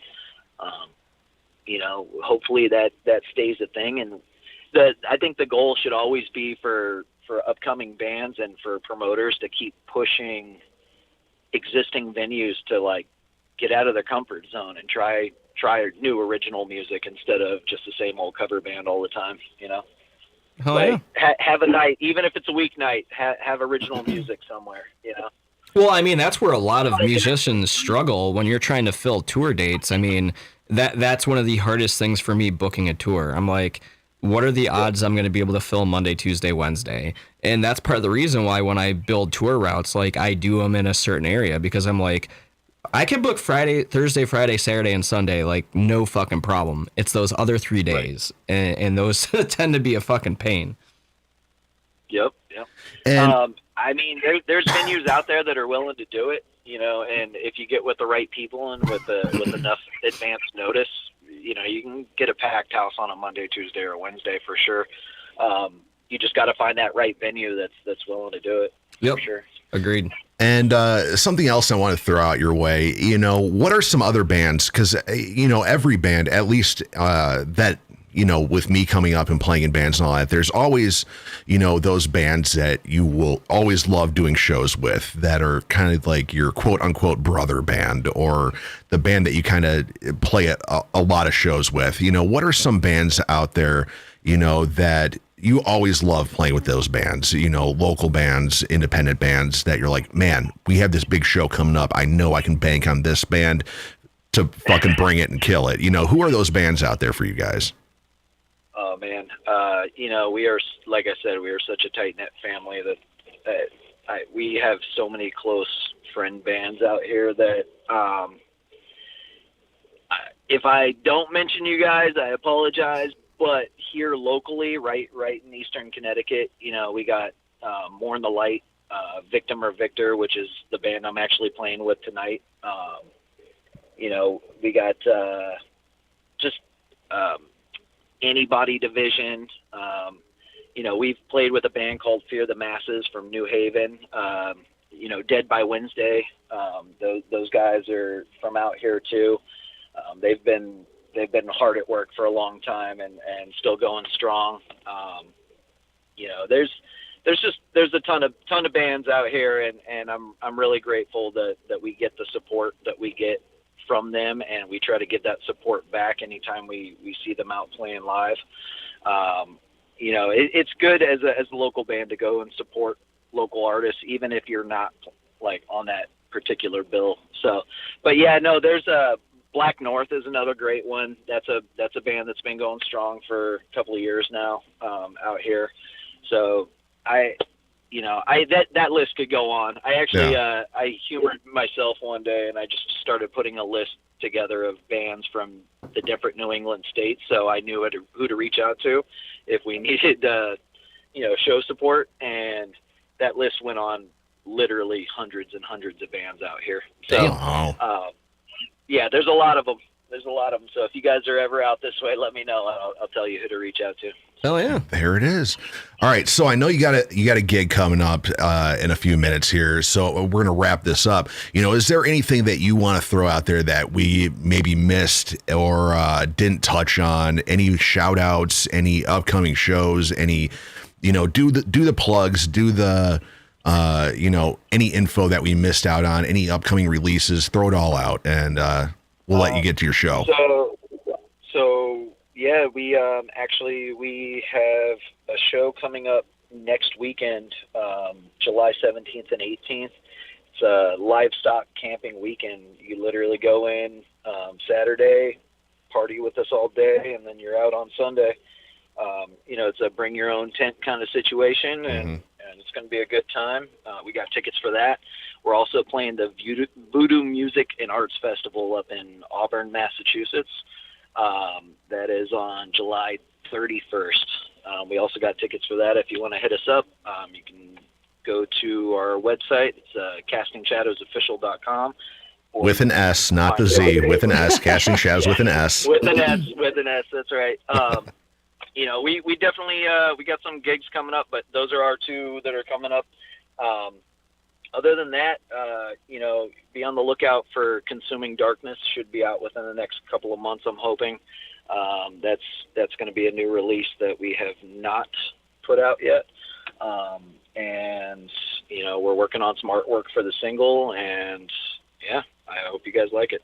Well, yeah, dude, when that shit drops, definitely keep us in mind. Send, you know, any videos or new songs over. And likewise, if you guys ever need any help out in our neck of the woods, please don't hesitate to reach out. We'll definitely do what we can to help you out. That's great. All right, man. Get to your show, slap that bass a little extra hard for Rikki Roxx over here, and hopefully we need to send them some Casting Shadow stickers, and then you guys need to send us some of yours so we can promote each other. All right, get to your show, rock it out tonight, and don't hesitate, like Graz said, to hit us up, get you back on here again, and chat up some more. So yeah. All right, guys. All right, take it easy, bro. Thank you. Appreciate it. Have a great show. Thank you. Bye. All right, that was Daniel Jackson from Casting Shadows, the 5-string bass slapper. Well, you made it through. You were sweating bullets and nervous as hell. I thought it was going to be a lot harder than it was, but that's what she said. I've talked to a lot of bass players from Casting Shadows in my life, so it wasn't that hard. There you go. Maybe not that Casting Shadows, but other Casting Shadows. So I want to thank Miranda Bishop for the awesome question, and I want to thank Jahing, a music lover from the Philippines, who is a huge fan of Casting Shadows with an S, and for chiming in the chat. Maybe they'll be fans of both Casting Shadows. Hey, and that last break, we did a double dip of Casting Shadows. We played Shattered View from Casting Shadows with an S, and then we played Trust by Casting Shadows with a Z. Brand new music video for that coming out. I wonder if from now on, whenever they interview Dan, if he's going to be like Casting Shadows with an S. So that's what I got. I don't have any other Casting Shadows with an S music. Dan didn't send me over any, but you want to play a song, then come back, wrap this thing up, and get the hell out of here? You got to play something we have already, right? That's usually the... Yeah, because we were talking about the like death metal shit earlier, yeah. And Lorna Shore just came out with a sick fucking single the other day. I was going to say we should play that because it's brutally amazing. How about... Do you want to keep it sort of heavy, or do we want to change it up? I think we should keep it heavy. You know, play something that fans of Casting Shadows with an S would be into. Oh, man, that's a tough one. I was going to say, we got Life Right Now. We always play Life Right Now, though. You say that about everything that I throw out there. Heartsick? Oh, there we go. We'll play some Heartsick. And plus they tour, so there's a good chance they might be in Connecticut at some point. So, very good point. Okay, so I think they just got finished with the tour with who the hell? I think they went out with T-Con or something like that, I believe. All right, so we'll play some Heartsick, their song "Love Letter." Do you want to do that or Shadow? I don't know which one's heavier. Shit. Jesus I don't Christ. really know all the names of their songs. Jesus Christ. Just pick one. I'm sure it'll be fine. Okay. It's not like they have any pussified songs, really. Right. All right. So we'll play Love Letter, come back, wrap this whole thing up, and get the heck out of here. So we'll be back in about 4.5 minutes. This is Heartsick, Love Letter. Check out Heartsick, phenomenal band. And we'll be right back after this, episode 109 of The Rikki Roxx Show, right here on Rocks100.com.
it No is. echo this time. Yeah, I had to hit 4 buttons at the same exact time. So there it was, Heartsick and Love Letter. Shout out to Daniel Jackson. Thank you so much for the call. And it took a long time, but we finally got the bass player from Casting Shadows on the show. Oh yeah. So what were some of your takeaways from that interview? The new metal part. I guess it kind of threw me off because I figured out most people in our age range like kind of basically grew up on that. I didn't think that it was like. I thought it was more popular, right? It was just kind of interesting that he's like, oh, you might get a little bit of flack for it. I don't know. But I'm assuming Dan Jackson is about at the. Apparently we're echoing. I don't know how. Oh, I got to turn this off. Oops, sorry. I guess there's 5 things I got to hit. I got it, Kev. You're good. I had to mute something. Oh shit. No, the other thing I thought. So now there's 5 buttons I got to hit at the same time. The other thing I thought that was super cool was when he was talking about like how like the community's like tight knit. Personally, that kind of blew me away. That doesn't happen here. Yeah. It's super fucking cliquey here. Like, well, it's like almost combative. Like as a promoter, the one show, and I'm not going to throw out what show it is that we were talking about the other day when you were like, oh, you're not so and so kind of band, and I was just like, wow, that's kind of fucked up. Yeah. You know? Like, I mean, for the listeners, like I said, I'm not going to dox anyone or say anything specifically, but there is a show, and the fact that this band, and I'm not going to say which band is on it, somebody else was like, oh, I'm really surprised they were able to get on said show, because typically the other bands that are on that show kind of are like cliquey, whereas like this other band just, it's very uncommon. Kicks so much ass. They deserve to be on this show because they're so fucking awesome. But that's not the case. Yeah, well, just stop it. So yeah, that kind of blew me away because it's like here, you know, as a promoter myself, and you dabbled in it for a hot minute as well. Failed in it. You know, it's, you know, a lot of the other promoters, it's almost combative. It's like, oh, you're doing a metal show this night. I'm doing even more metal show. I'm going to do a metal show that same night. Let's see who. We're going to burn fucking churches, bro. Yeah, let's see who's the better promoter here. You know, it's literally that kind of thing, and I got wrapped up in that as well, where I'm like, oh, so this guy's going to do a show at this dump and do a metal show. I'm going to book a metal show at a better venue with better bands just to shut that motherfucker up. And it's kind of like an ego thing. You know, it's like, oh, I'm better than you and I'm going to prove it. And it's really weird because back in the day, at least my back in the day, I remember, you know, when Shudder was playing with Fall Prey and After the Tide, and like we would have a similar bill at Simon's and then a similar bill at, you know, Rack and Roll, and then a similar, and it was all different promoters, but it was like more of a family kind of thing. Yeah. Like they're like, well, that's amongst the bands. You know, the bands, there's a little, there was anyway, a little bit more of a community. Sure. You know, as far as the promoters and bar owners go, it's, yo, I'm better than you, so you're not going to tell me that I can't open my doors this day. So that's probably why they just kept booking the same, all of us together, because they're like, oh, that show went really well. I'm going to have the same bands on mine. Yeah. Okay. So, makes sense. So it's a thing, you know, and, you know, the new metal thing, I'm guessing Dan is about the same age as we are, you know, old. If you're in that like 30 to like 40 range, I think is a pretty healthy range for. If you're in your mid 30s, you know, chances are when you were starting to pick up a guitar at 17, 18 or 15, 16, you know, in your late teens, right? You know, you were coming up with Limp Bizkit, rolling, you know, Linkin Park and Kid Rock. You're kind of coming up in that thing. You know, me, since I've been playing since I was 13, I was coming up with, you know, Green Day and Blink 182. The two first CDs my parents ever bought me, I want to say it was in like 92. Yeah.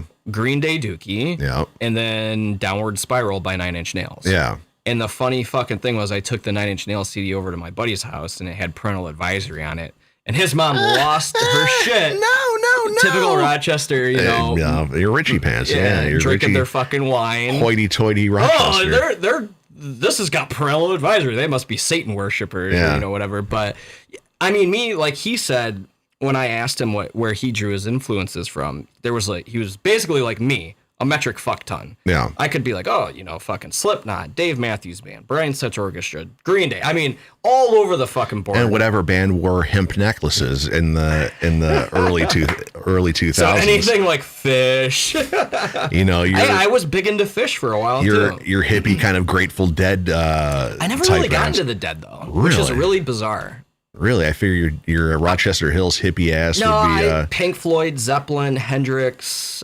I was really big. Never into got that. into Dead though. No, I don't know. Really, something about it. Because they're pretty much Fish before Fish. Yeah, and that's what a lot of people have said. And I'm just like, I don't know. Huh. It's just weird, you know.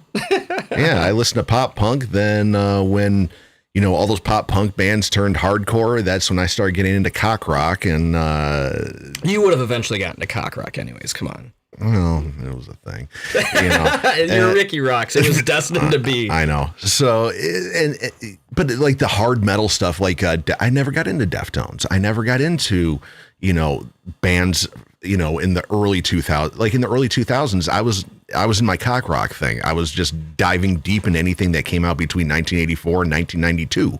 Most of the reasons why I got into those bands was literally because of the drummer. Like, personally, if you would have asked me like, oh, what Chino's lyrics on this song or his vocals, whatever, I would have, like, years ago, I would have looked at him like, I'm not even paying attention to that. I'm literally focused on the drummer. Like Digital Bath, the drums on that song are absolutely fucking beautiful. But, I'm older now, so obviously I pay more attention to the other aspects. Yeah. I know shit about guitar, I know shit about bass. But vocals, I mean, obviously you fucking hear them, Yeah. So I pick up more on that, but it's always been the drums, man. Like, as soon as I heard fucking anything on $3 bills, y'all, from Limp Bizkit, I was like, man, their fucking drummer, sick. Yeah. Orgy, man, their drummer's fucking sick. Wow. Orgy, dude, Jesus no, like Christ. Blue Monday, right? Jay a fucking Gordon. cover. Yeah. And like, the dude's playing an electric kit, which I was like not into electric kits, but dude, he fucking killed it on that song. Yeah. And then my parents bought me like the VHS tape for the Family Values tour. Yeah. Dude, oh my God. Loved. I was big into rap too, so it had fucking Ice Cube on it. Oh, Jesus. Orgy. I mean, Korn. Like Incubus. Yeah. I mean, there was some phenomenal talent on all those bands, like, I just never gave the two shit shines for any of those bands, because it's like that's how I am with Pantera. People would probably want to crucify me for that. I was never into Pantera. I never either. got into Pantera. I was never into Slayer. It's like I was into things that were popular when I was a kid. Right. Like Green Day, Blink-182. I was into all that, and then, like I said, they turned hardcore, and I was immediately turned off because it was like metal and screaming, and then you have that clean. This clean singer over there. I'm like, this is freaking stupid, and then so you love Pierce the Veil then? I'd never even heard of him. And then I went back and started getting into Motley Crue and GNR and Aerosmith and all this shit. And then ever since then, I've been late to the party on a lot of bands. Like, even to this day, like, I didn't get into like Avenged Sevenfold, one of my favorite bands. I love Avenged Sevenfold. I didn't get into them until they were fucking popular. When they were hardcore, not a big fan. I got into them when it was all over the fucking radio. Limp Bizkit, I didn't get into them until hot dog flavored water. After that. Why? What? After that, they didn't do anything after that. Like, it was like I heard Faith, but I didn't like. It was like when they had, I think it was the album After Faith, the one Faith was on. Okay, so $3 bills, y'all was the first one. And then I thought chocolate starfish. That's when hot dog flavored water. That's when I started getting into Limp Bizkit. So I missed the party. I missed them coming up kind of thing. I like in band, like, I'll get into bands like when they're either done or like 4 or 5 albums into their career, which is the most bizarre thing because I promote independent bands, and most independent bands have one fucking album. And so you're the opposite of me. Like, I saw Bring Me the Horizon on their very first US tour. Yeah. Like, they were support. Yeah. And like, they blew my fucking mind. I saw August Burns Red before they were a big band. Architects, their very first tour, they came here was in 2000. They were the opener, and I just absolutely fucking fell in love with them. Well, it's like, even like bands like Metallica, their early stuff, I never even fucking listened to it until I was kind of a quasi fan, when like Load and Reload came out. That's what got me into Metallica is when they became a rock band. I'm like, oh, what the hell's all this metal shit? I can agree with you on Guns that, N' though. Roses I didn't even get into until, they released their cover album. Now that's a shocker. In 93. And I didn't find out about Guns N' Roses until like 96. And then, I came in at the end of it. See, I was into Metallica. I just wasn't a diehard. And then when Load and Reload or Reloaded, whatever came out, that's when I bought the box set. And I got Ride the Lightning, Kill 'Em All, fucking all the old shit. Yeah. I was obsessed with them for fucking ages. And then I think, what was the album with the snare meme? Saint Anger. I bought that fucking CD the day it came out. Yeah. And then the Napster thing. Literally after I bought that CD, I was like, yeah, fuck these guys. Like I just it just turned me off so quickly. It was really weird. Yeah, it's the most bonkers thing. Like I don't get into bands until either they're on their way out. Like Van Halen, I didn't get into them until after David Lee Roth, and Sammy Hagar were gone. I got into them when the lead singer from Extreme joined the band. The band that did More Than Words. Yeah.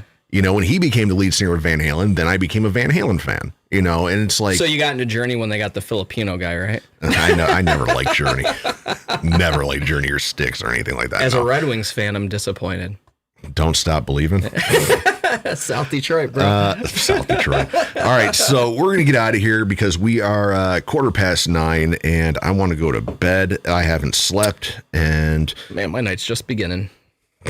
What time you got to go to work tomorrow?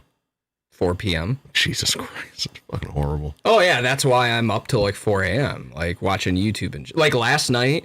Went down the YouTube rabbit hole. Yeah. I didn't realize how big of a Motionless in White fan I've been.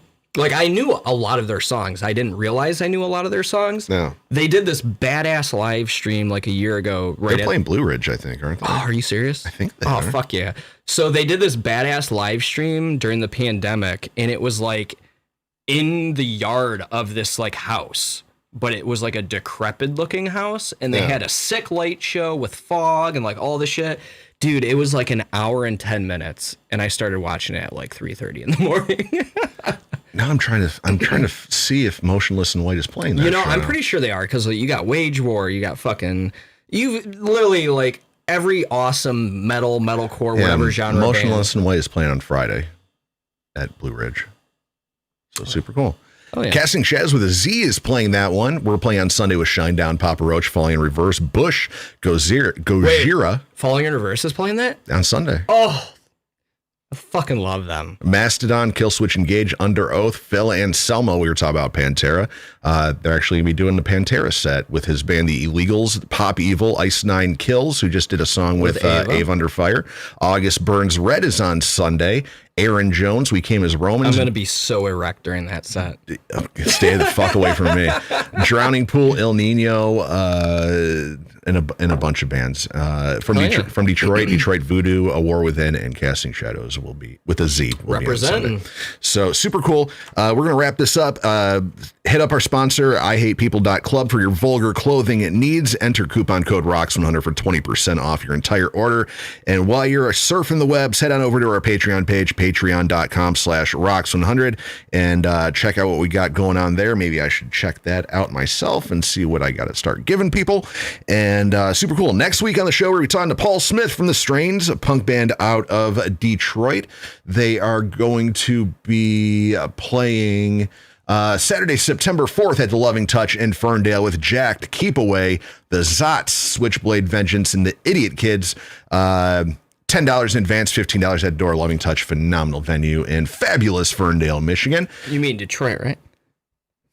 I'm referring back to Derek's comment. Stop it.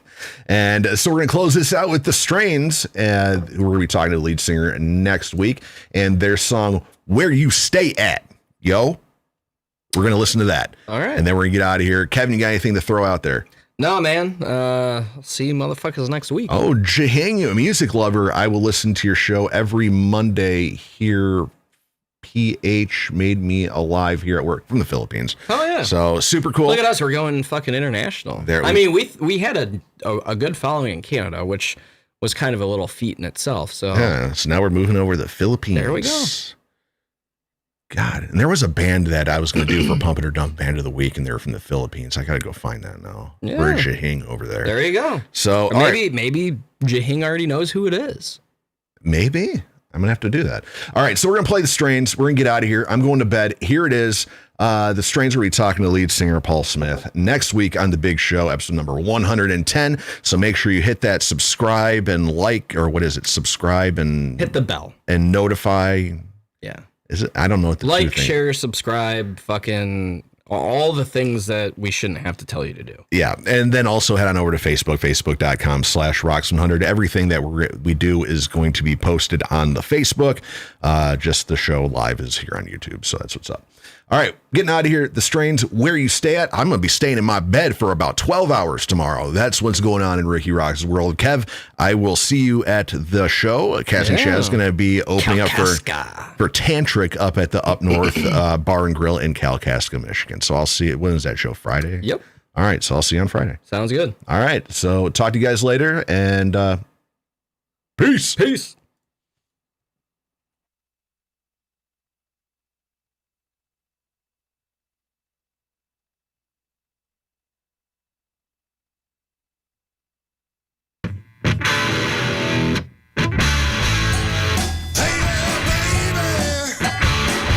Tell me where you stay. I'm just hanging around here. Saw you looking my way. Tight little boots, halfway up your thigh. Your tall fishing stocking make me lose my mind. Hey there, little lady, where you going tonight? Come on down to my place. I'll make you feel alright. Tell me something. Tell me what's your sign? You know that I'm a Capricorn, so this will turn out right. Where you going with all that ass? As you walk up the stairs, you know you're looking good, and don't nobody care. Hey there, little lady, where you going tonight? Come on down to my place. I'll make you feel alright.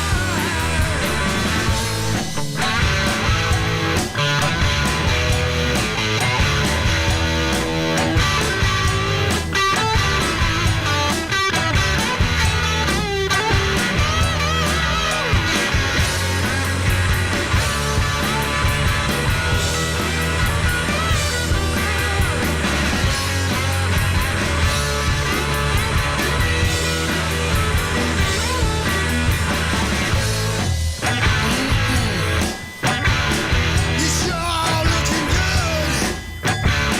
Oh, hell yeah. I hope you're gonna stay in my neighborhood. One night ain't enough. I see you every day. So come up to my door if you pass my way.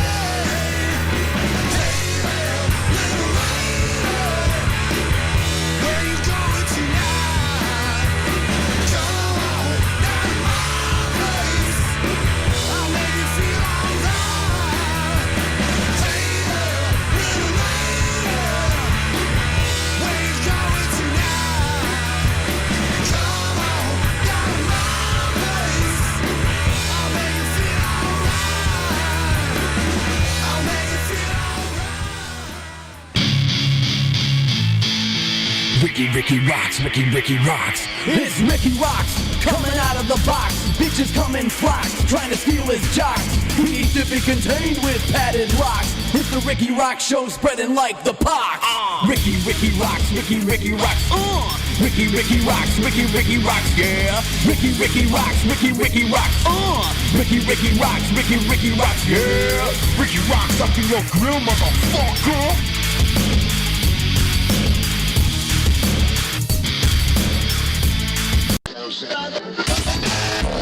Hey, this is Rikki Roxx, and you are listening to Rocks100.com.